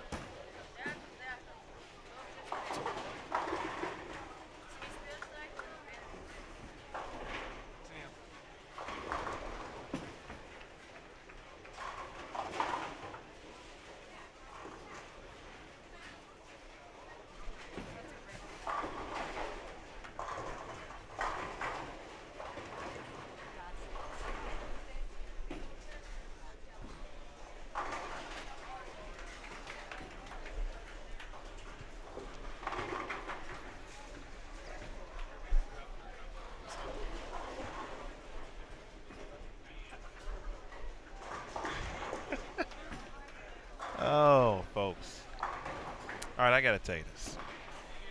So Mike Calderon, ladies and gentlemen, if you don't know him, great dude. Great rep, EBI. But he looks exactly like Keegan-Michael Key. If you'll know who that is, he's one half of Key and Peele.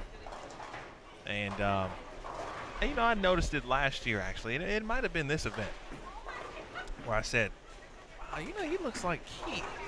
But, you know, turns out I wasn't the only one who thought that. He gets it all the time. But you know how you say that someone looks like someone, but it's really not until a certain instance where you really say, like, wow, you know, I thought this thing was a joke, but you really look like this person. And so on a flight home recently, I watched Why Him the Movie on an airplane. I did not know that Keegan-Michael Key was in the film. And so when I saw him, I instantly said, wow, like Mike really looks like him. It's not even, it's like it's not funny anymore. It's like serious. He actually really, really, really looks like him. It's crazy. So as he stands in front of us and you see the top of his dome every now and then in the left corner of your screen.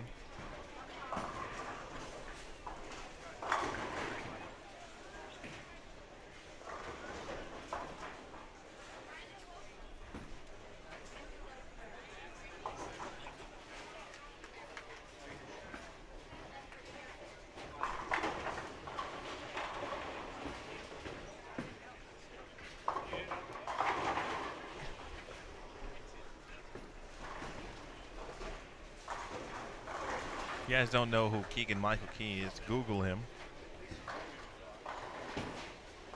And then it's much better if you were to see Mike in person. And you just kind of stumble upon him and go, wow. Nice shot from Jen Higgins. Higgins went out with 5 in a row.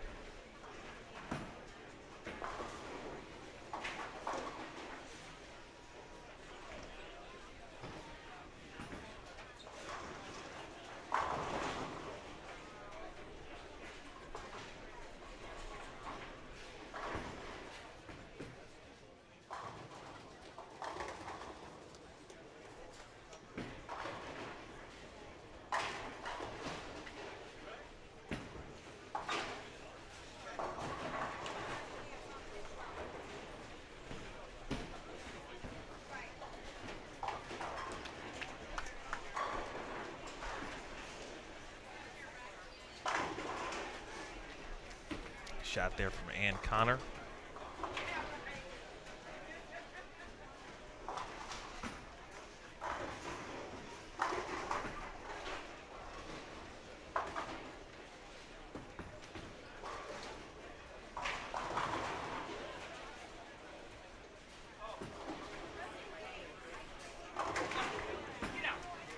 All right, Jen Higgins trying to make a move here.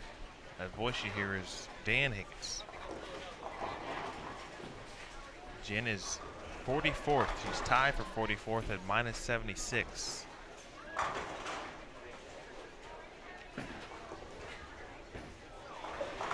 She can get to +2 if my math is right. It's not. That would be 268. Wouldn't be bad. -8 still good, and that would be, at the moment, certainly inside the number.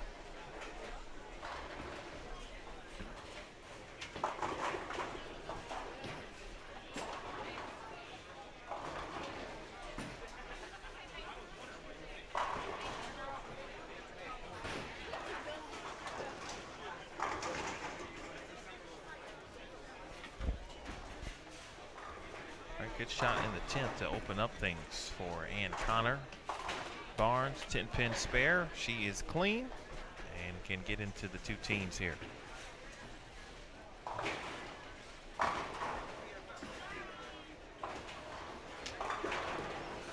Sheridan leaves a 3-pin. A few words to herself after that shot.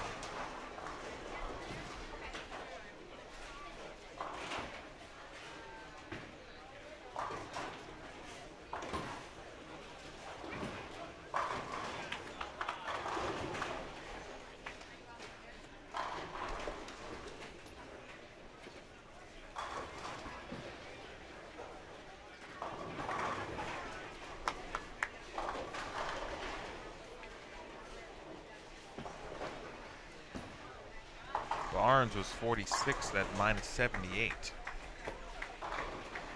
Trying to make the run down to the top 32. She's got a little work to do still in game 12 coming up. Shannon Sellens with 6 in a row. A few pairs to our right. She's on the same pace, actually just 1 pin back of Jennifer Higgins this game. Higgins 9 spare, 9 spare, 9 spare, 6 in a row. Sellens 9 spare, 8 spare, 9 spare, 6 in a row. Keep you updated on Sellens. See where she is. She is 60th at -125. Has not had too much fun this round. She opened up good, 242, then 137. 190, 157 for Sellens. 208, Stephanie Sheridan. 201 for Camilla Dahmers. 213 again for Barnes. 167 for McPherson. And Melissa Van Dyke shoots 167. All right, game 6 we'll have, this is game 6, round 2, game 12 overall. We will be joined by Casey Landers, Elise Bolton, Christina Zabinski, Kayla Bandy on 23 and 24. Danielle Vandermeer, Jody Westner, Janelle Irwin, and Aaron McCarthy.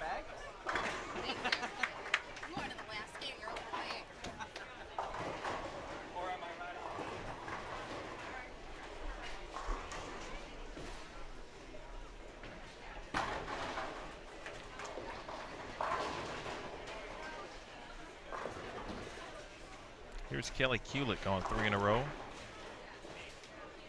Shot to give her a chance at 220 plus. And a 4-pin.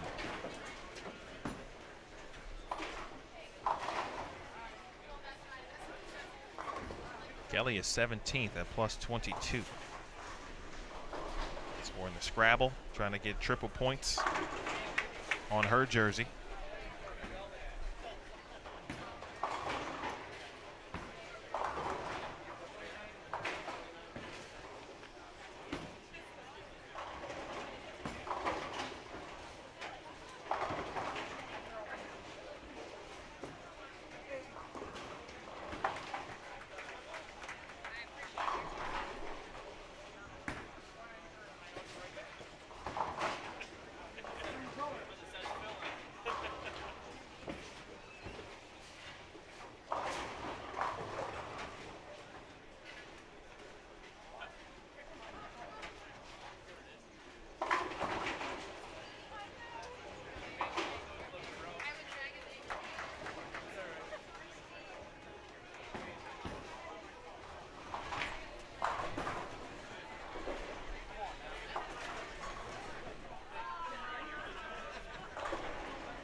266, Jen Higgins. Nicely done.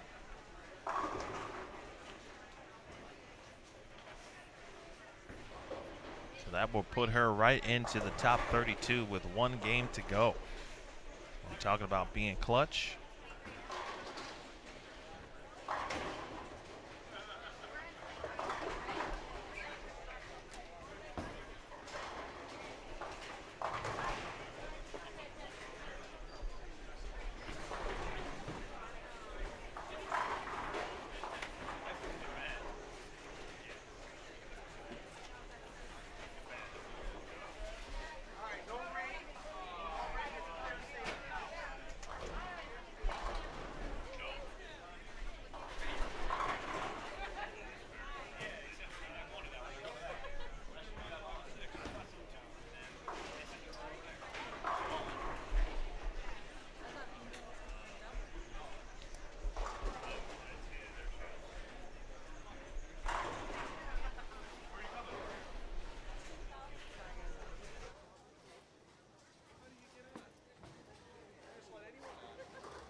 Sorry. You are funny. Okay, game 12 coming up. Final game of qualifying. And as I mentioned before, we joined a special guest. Please welcome Carrie Smith to OTV on Extra Frame. Carrie, how are you doing? Good. How are you? I'm doing well. Good to see you again. Thank you. Been a little while. It's been a while. I know mentioned before, of course, obviously not bowling as much. Actually, you haven't bowled at all yet this I season. have not. And so I know many of the viewers know who you are, but what was happening and what's going on and how you feeling now? Well, I've had issues since the U.S. Open last year, the Women's U.S. Open.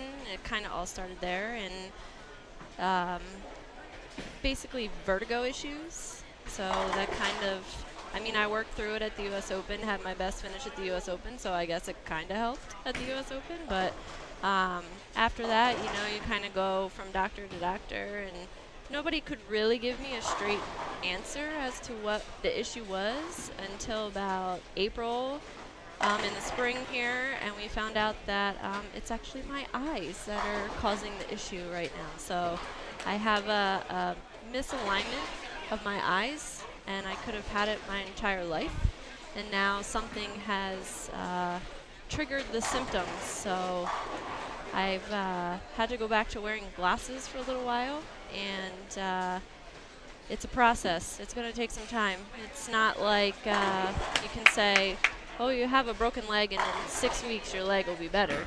So everybody's a little different. So it hasn't kept me from bowling. It has kept me from competing, but not, at least practicing every once in a while. So we'll get there. You got to take care of yourself first.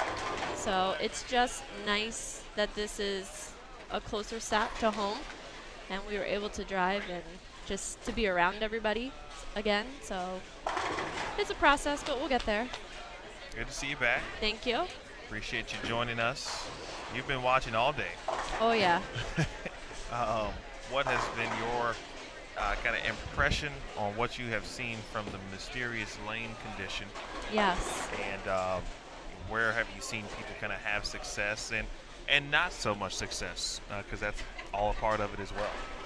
It's definitely the mystery lane pattern. It's definitely hard. Well, I guess you lucked out, and I think about it at this point on I like tour. when they're challenging, though. I mean, the scores are... We've had a lot of diverse patterns this I year, know. as I've you been know. watching every week, so... I mean, everybody's kind of playing all over the place.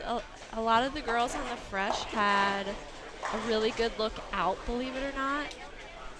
Judging by how hard they look, I think the length of the pattern may be in the higher 40s. If not, it might have a 5 in front of it. That's just my guess. And from talking to Brian O'Keefe, that was his guess as well. So They're definitely hard. I think they're playing a lot harder this block than they did the first block. Everybody seemed to make their move left quicker.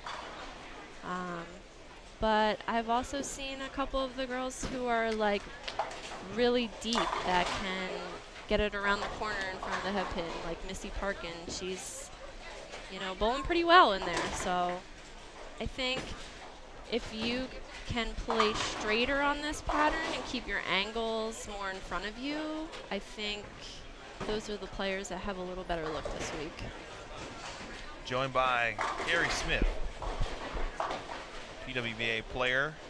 Of course, as she mentioned, competing, of course, this season. But it sounds like we're certainly praying for that, working towards competing at some point soon. Just underway here. This is game 12. So this is for the cashers round tomorrow. 6 additional games tomorrow and match play for the top 12 who will advance. We just saw Jen Higgins shoot 266 on 25 and 26 to get into the number at this point. We'll have a scoreboard update for you in just a second. What's been the best part about just kind of being back and around everything that is normal essentially to you? Just seeing everybody, and I mean the girls are, you know, coming up to me and being like, well, how are you feeling? How are you feeling? Because, you know, everybody asks me that, so I try to do little updates like on my Facebook page, so a lot of them have been following on there, and so it's just, even though I'm not really, you know, just because you're not friends with everybody on the tour, you're kind of like a little family. So if someone's having an issue, you kind of know about it. So when you see that person, you want to ask them about it, just because you're not like close friends. But when you're touring in the summertime and you see these girls week in and week out, like it's a tiny little community and family between all of us. So I think just being here and interacting with the girls and seeing the girls again, I think that's the best part. Makes it feel like home. Absolutely. Absolutely. Couldn't agree with that. Couldn't agree with that more. A shot there from Irwin. Irwin, again, Danielle Vandermeer, Jody Wessner, and Erin McCarthy here on 25 and 26. Elise Bolton, Casey Landers, Kayla Bandy, and Christina Zerbinski. Christina's bowling well this week.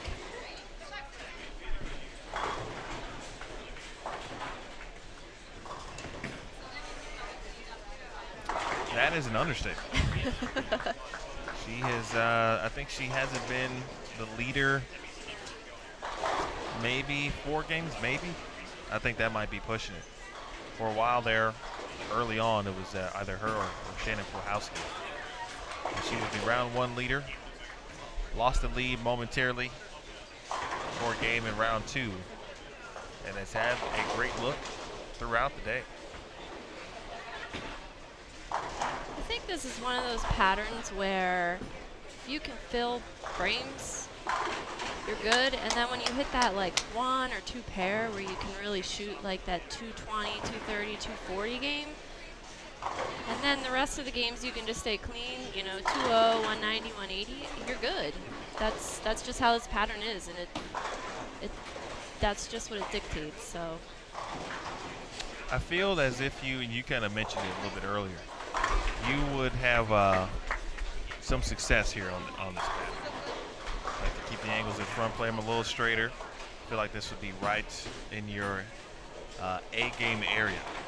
it's definitely a longer pattern. I wouldn't say that's my A game. I tend to like the shorter patterns with a little more friction, but I've learned how to keep my angles straighter. I mean, I'm a straighter player, so yes, I think I personally probably would have bowled not outstanding, but within the cut, I think. Well, I think you certainly would have been within the cut. It's okay. He's trying to be modest. I get it. I understand. Everyone wants to come on and be modest. No one wants to just say, hey, I would have made the cut. Right. Bolton. Let's see where Elise Bolton is. First and foremost, let's check to see if we've got our score update. And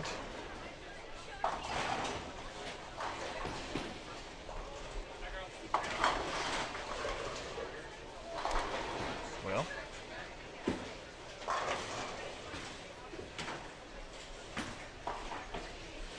the browser will not cooperate.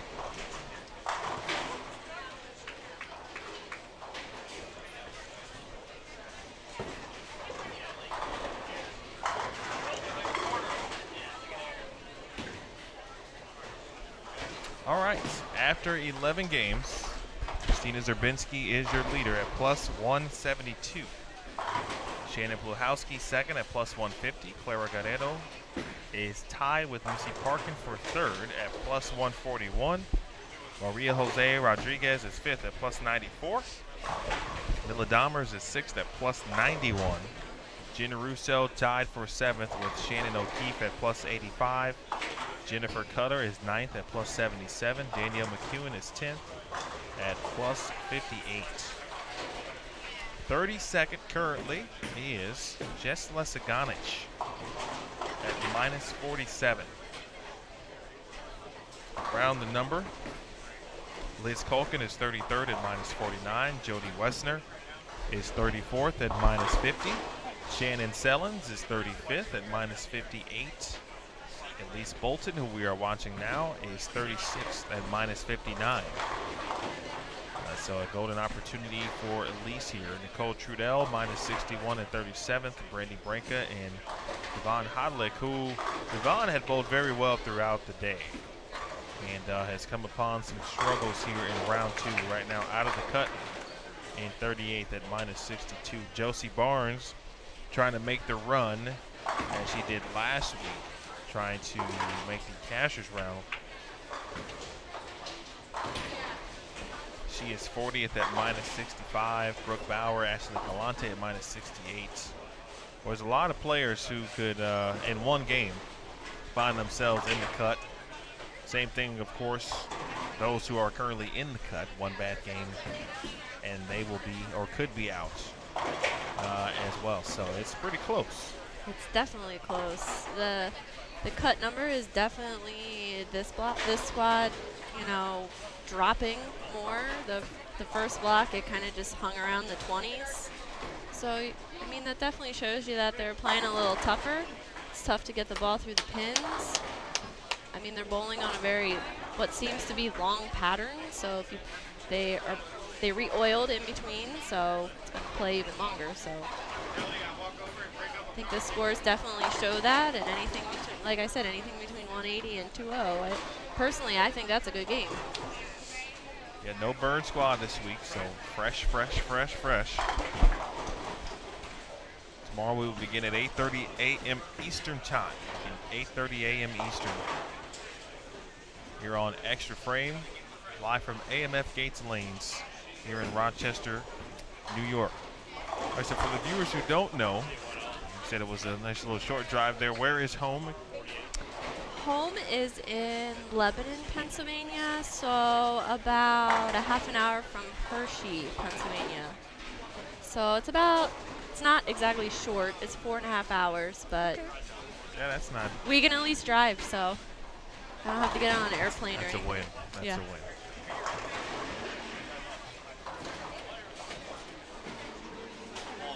What's the nearest, I guess, major city? Harrisburg. So it's probably another 40 minutes. So it's 40 minutes total from where we live. It's not that far.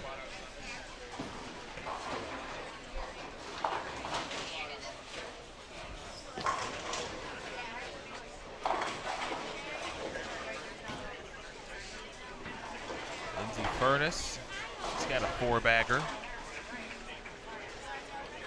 Jenna Law started with a 4-bagger, split in the 5th. They are in a pair to our left on 21 and 22. Let's see where Jody Weston. There she is, 34th. Jody around the number. for a game here to solidify a spot in the top 32.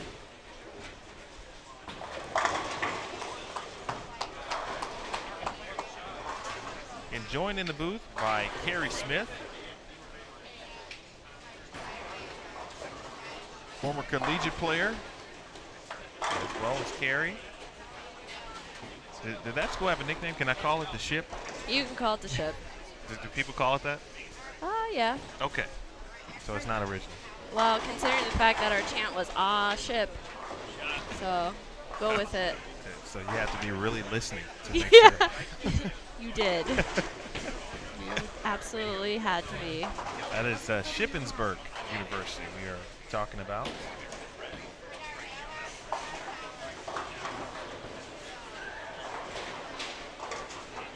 right, Bolton for 4 in a row. Ugh. It's a good shot. 4-7-9. Good shot, bad result. And McCarthy with a double.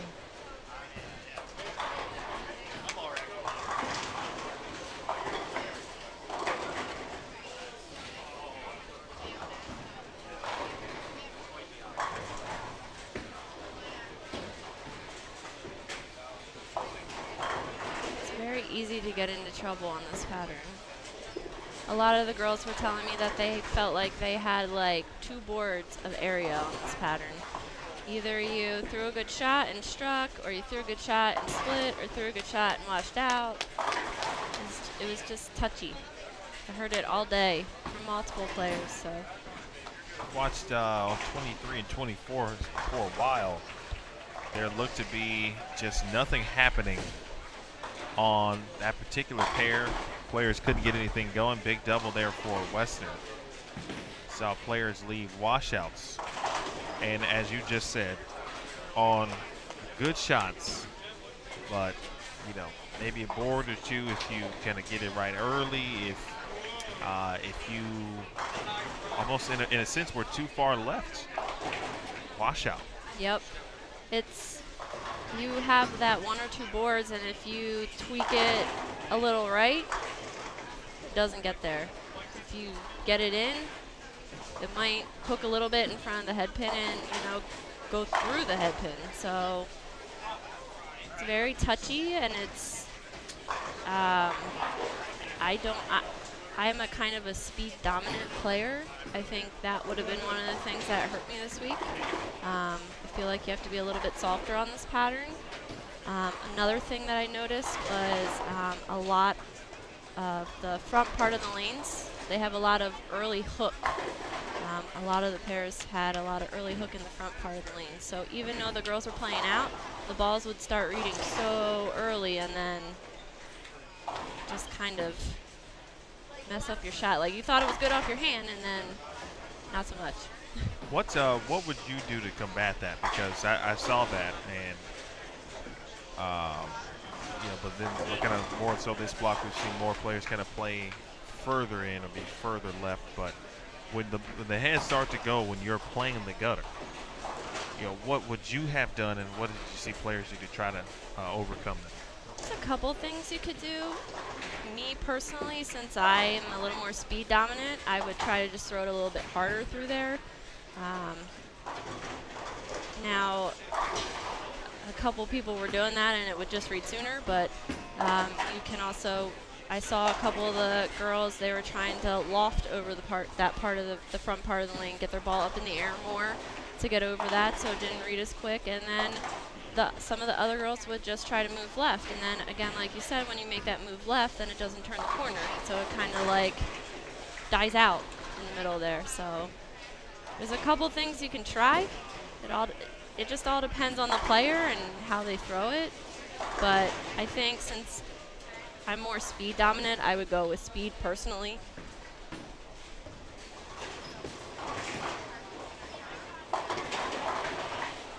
Casey Landers leaves it 4-7.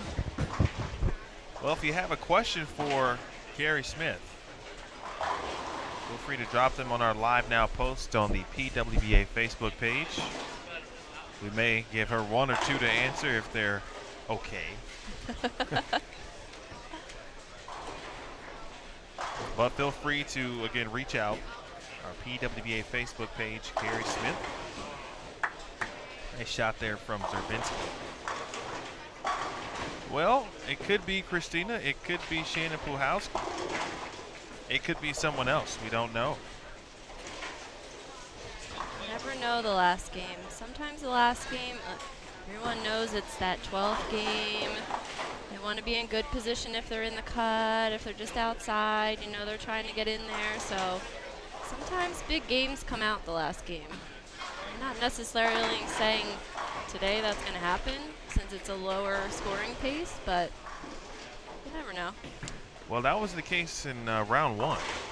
I saw that. Game 6 was hopping with strings of strikes and high scores, including a 289 from Sarah Germano right here on 23 and 24.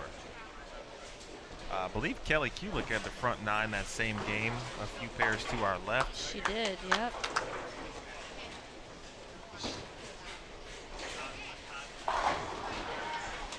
We ended up shooting 278 that game.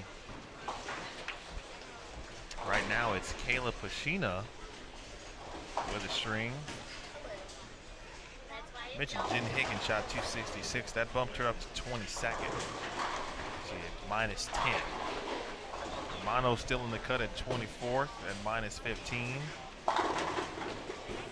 Jody Wessner doing it again. I believe it was the Players Championship. She threw the back 5. Shoot 238 to make the cut to match play. So Jody trying to get some extended play tomorrow. It's literally right on the number, just 3 pins back at the moment. Are you going to be here all weekend, I assume, maybe? No? Yes, okay. yes, yep. Plan to be. I think game 6 and game 12 are like as a spectator, I think those are the best games to watch.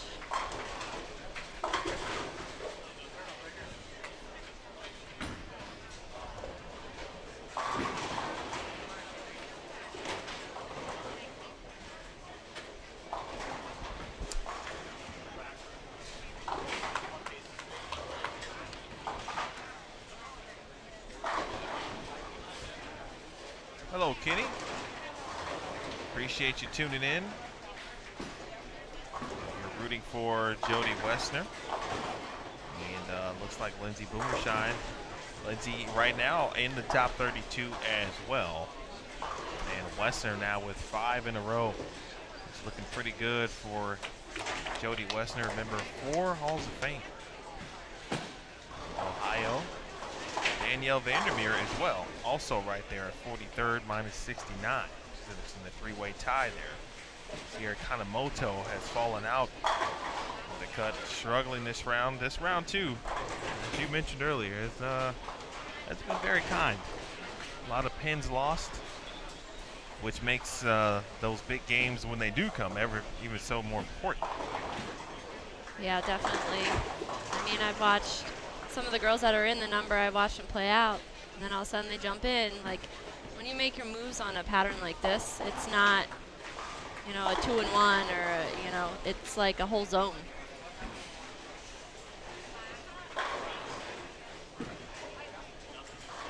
I feel on this you have got to be committed to your move. Absolutely.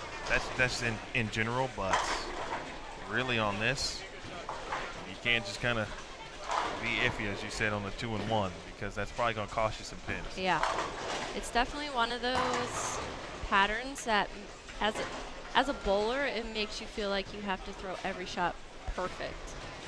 If you don't throw it perfect, you pay the maximum penalty, whether it be a washout or a split.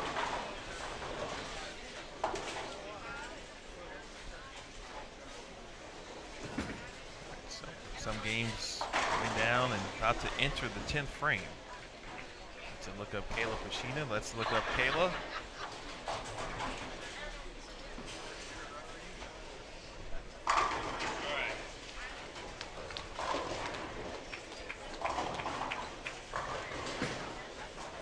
Kayla has thrown it better than the scores would suggest.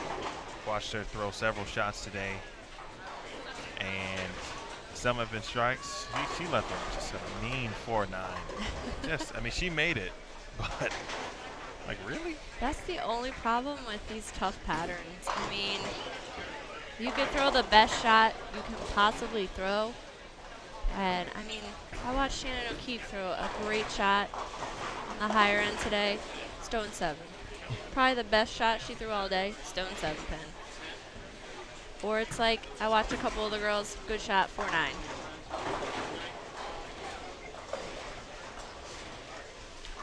Seen a lot of big fours, some Greek churches. A lot of that is the angle of which the players have been forced to play in respect to the pattern. Sometimes you miss a little left, that could be the result. McCarthy. Shot there, 4-pin in the 10th. Jody Westner again on 5 in a row. Bolton with a spare. Big spare. Was flirting with being chopped. So at least Bolton at minus 59. Best she can do right now is shoot 212.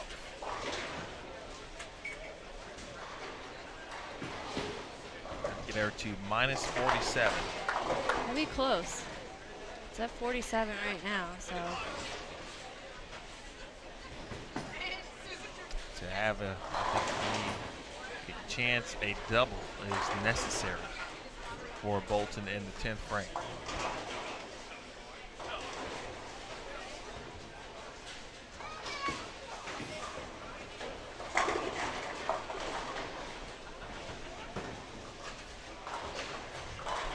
Landers. 10-pin for Casey, again, former Newman University collegiate player, and Westner through the nose. So Jody with a spare, and good count, she'd be in the 230s.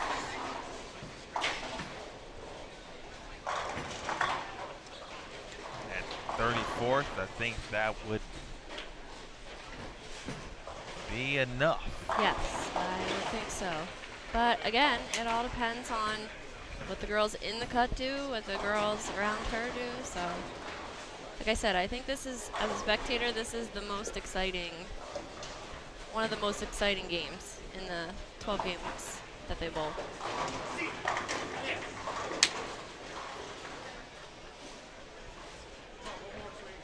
Elise Bolden with some support. Nice spare from Westner.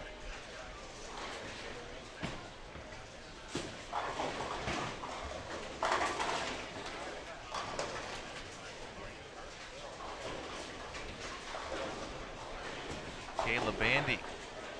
That's a big shot there for Bandy. Kayla is 20th at -1. She's bowling a good block this block. Consistent. She cannot get to 200. Best she can do is 194, which would take her to -7, and she would be still in the cut. And that's a huge double for Elise Bolton. Star at Nebraska. Coming through for herself here in the 10th frame. Westner 232. And she should be on to extended play more than likely. Yes. Unofficial, of course, until the final numbers are done. Heck of a shot there. That might be one of the best shots I've seen all day from anybody. From anybody. It looks like that lane's just hooking a little bit more. She actually kind of gave it away a little bit to the right. Did. I haven't seen anyone be able to do what she just did. She gave it away just a touch, and it read it, so. How about that? After game 6, I said, you know, obviously there was no burn squad, but if there was a day where the players would hope for a burn squad, right. this might have been it. Yeah. I was talking with a couple of the girls And they were like, well, and I said, if there would have been a burn squad, I think the scores would have been a little bit higher because we started to see those higher games that game 6. So.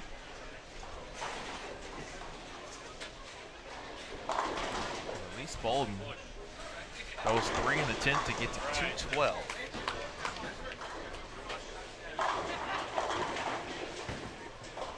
And so she'll be at minus 47, and we'll have to play the waiting. That's the worst game to play. Yeah, there's not a lot of winners. It's a tough game. Sometimes you come out a winner, sometimes you don't. The ultimate 50-50. I played that last year at the St. Petersburg stop. I came out the cut number, so I came out a winner. Vandermeer trying to do the same thing. And yet a little bit more work to do. This is an all-important shot. Oh.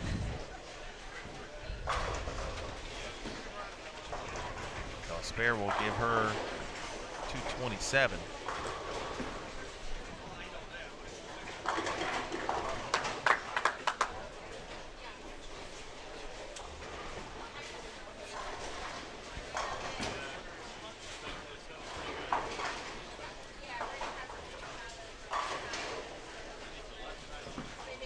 She will be at, with the spare, will be at minus 42, which would be more, of course, than make it minus 43, which is still more than Elise Bolden. I know.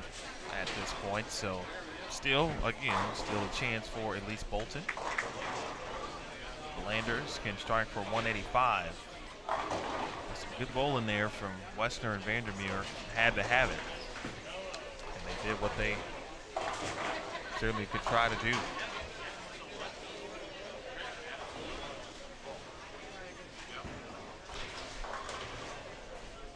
Well, Jason Thomas gets another cameo today. He will save the day on lane 23. Oopsies.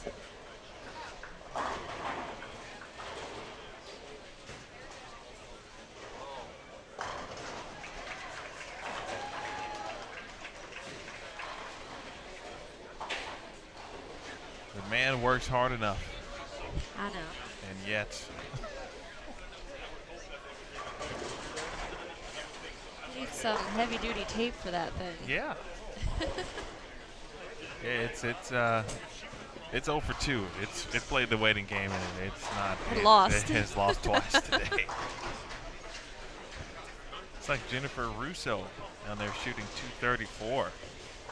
She's been around the top 10 or in it for most of the day. She bowled good last week too. She did. Just missed match play in St. Pete, finished 13th. Josie Barnes doing what she does late in games and blocks as well. It's an open in the 5th, but the back 4. She is about to enter the 10th frame, and she is near the cut. See those big, I'm looking around, those 200 games, those 240s and those 230s are coming out this game. Zerbinski. Great shot. Will be in the 2 teams. John is here. Well, I'll tell you, of all of the players we've seen, I think overall, she's probably bowled the best as a whole today, and I think the numbers certainly show it. Whether or not she'll be in the lead, we'll find out. Unsure what Shannon Puchowski is shooting this game, for example, along with Clara Guerrero and or Missy Parker. Sheena certainly got the right game plan. Throw good shots. Strike when you can. Make spares. Coverage all complete. Bowling is complete here on our featured pairs. And let's see. We're to our left. Let's see what we can potentially give you within the range here.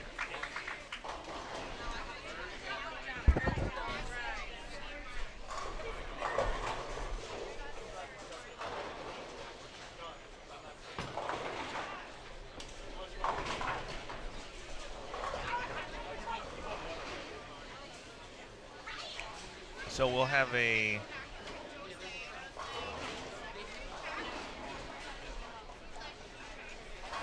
little of, what's that, 17 and 18? That's Felicia Wong. It's 19 and 20. Is it 19 and 20? Yeah. Thank you. Mm-hmm. So Wong Hodlick, looks like Devon Hodlick will not make the cut there, but pretty impressed with how she bowled today. She is from, and maybe you know how to pronounce this. She is from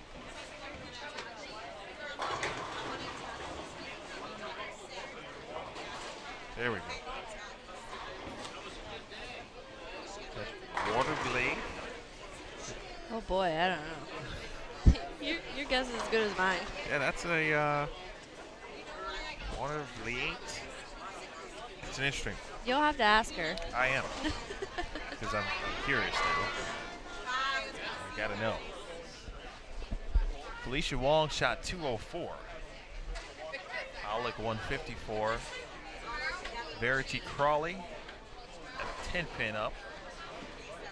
Cio Restrepo opened in the 9th. She is in the 10th frame currently.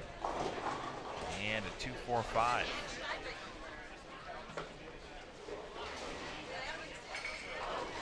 Cio is 18 at plus 15.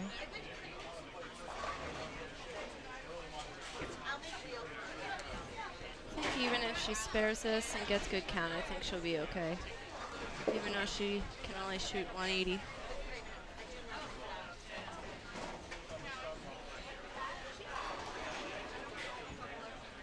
see Clara Guerrero in your screen.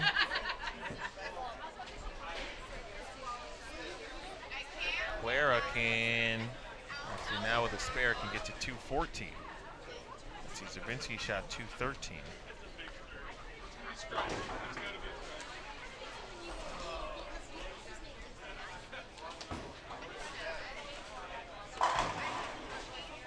She'll be at plus 185. Guerrero cannot catch her. I'm going to go out on a limb and say that Christina Zabinski is going to be the leader. I'm going to agree with you on that one. It's not a long limb. It's pretty medium sized though, but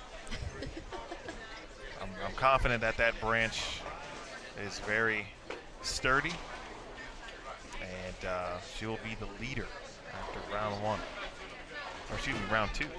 She was the leader after round 1. There's Megan Kelly. Looks like everyone to our left, folks, and with the exception of a few pairs down on the high end of the house here at AMF Gates Lanes, 48 lanes. One just about done here. So after the final shots here from what is now 17 and 18. Yes. Megan Kelly, 64. Giselle Paws shot 149. Paws was in the cut. And that will put the damper on the day there. She was bowling pretty well at one point and struggled here in round 2. It's kind of been the theme. The round 2 struggles here this evening. Bowled well last week, of course. She'll be on a TV show, and she's going to go to Plano, Texas, no matter what. She throws it good. I watched her practice the first round, and she had one of the best looks outside that I've ever seen. I think she missed a head pin once in the whole 15 minutes of practice. Everything else struck. All right, 17 and 18 is complete. High on that pair is Clara Guerrero. One pair to, looks like on the low end, still bowling. Well, folks, of course, you know how we do it here. We'll keep the stream live for you, so you will hear what the cash number is after Director of Operations to Neil Milliken has all the scores tallied with the help, of course, of our Assistant Tournament Director, Kathy Watka. So we'll leave you for now, but again, we'll keep it live here. I want to thank Carrie Smith. It's a pleasure. Thank you, as always. Thanks for joining us and blessing us with some good insight and also an update on how you are. So we'll keep on praying for you as well and look forward to seeing you back out on the lanes. And if you are, of course, around tomorrow. I plan to be here tomorrow. Okay, an invitation. All right, folks. Well, again, we'll keep it live here. Wait for the number. Game 12 and the top 32 announcement coming soon. Thanks to Neil Milligan, Kathy Wonka, Kathy Kavicki, and Jason Thomas. So for Carrie Smith, my name is Emil Williams Jr. If you elect not to wait it out here, you can check the final results on pwba.com/live. I will not be offended. pwba.com/live if you'd like to get your Friday night started. It is 9:30 on the East Coast. That is where your results will be. So for those of you who will wait, hang tight, and the top 32 announcement will be coming soon. You're watching the 2017 Nationwide PWBA Rochester Open live on Bull TV on Extra Frame.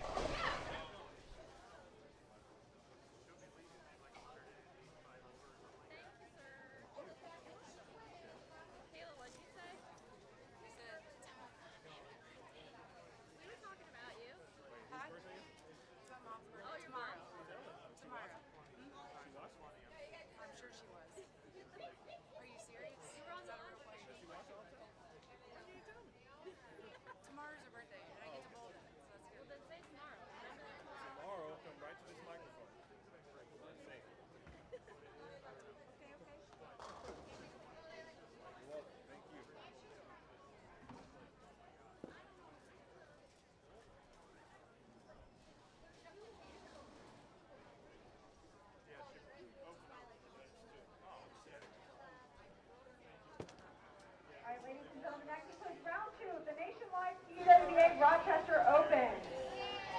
Ladies, please tally up those score sheets and turn them into the tournament office located behind lanes 31 and 32. Give us a few minutes to verify those scores. We will then announce the top 32 who will advance to tomorrow's Cashers round. So just hang tight. We'll get to the announcement as soon as we can. Again, the Cashers round starts tomorrow morning at 8:30.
Thank you.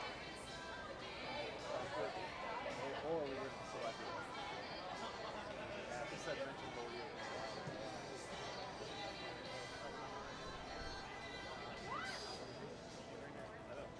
Right here. Where do you have any nations? Oh.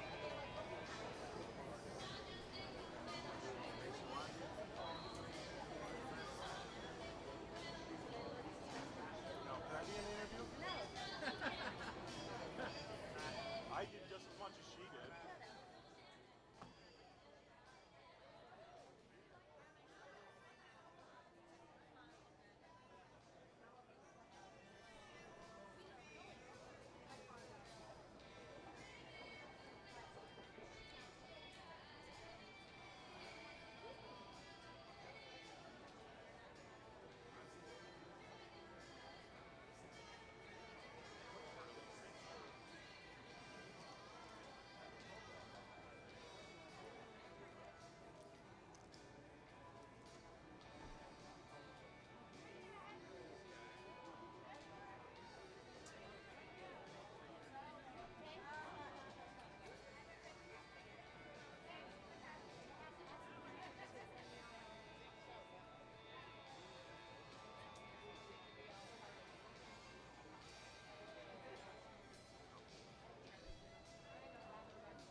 was in the chat?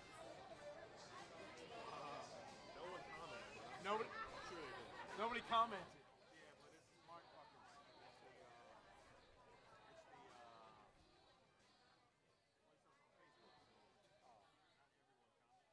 and I'm not on Facebook, so you couldn't even look me up.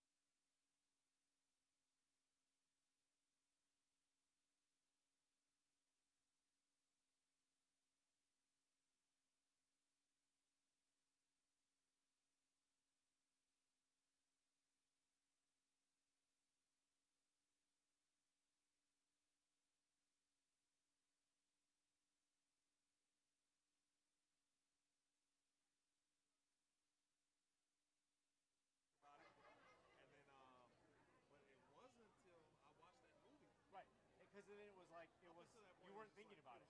Yeah, you're not Googling it, but you're watching and all of a sudden you're like, oh my God.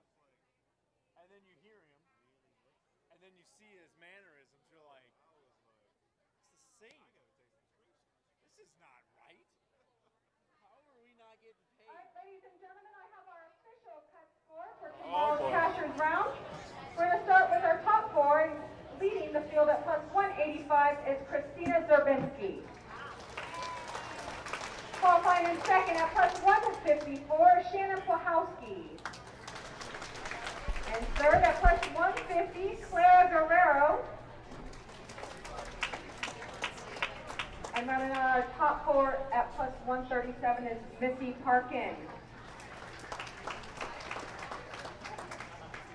Your cut score for tomorrow morning's Cashers round, we have a tie. They're both in at minus 43. Danielle Vandermeer and Josie Barnes. Minus 43 is your cut score. Minus 43, folks. That is the number. And it belongs to Danielle Vandermeer and Josie Barnes. The two players who had to have it. That means that at least Bolton just misses out by 4 sticks. So Josie Barnes does it again. Finds a way to make a cut.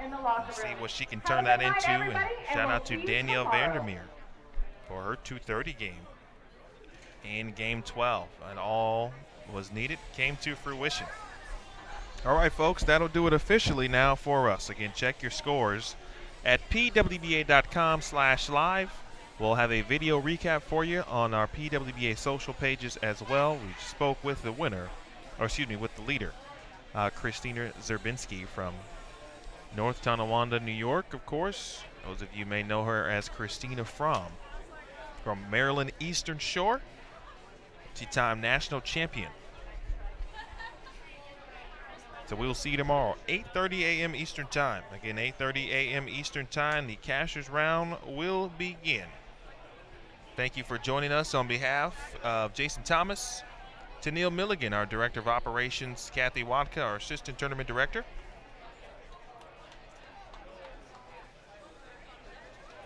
Kathy Kavicki, our Tour Coordinator and On-Site Merchandise Manager. And Carrie Smith, who joined us briefly for Game 12. Appreciate it. My name is Emil Williams Jr. So long for now. We'll talk to you tomorrow morning. It's been a presentation of the Nationwide PWBA Rochester Open, and you heard it live. Bowl TV on Extra Frame. Good night.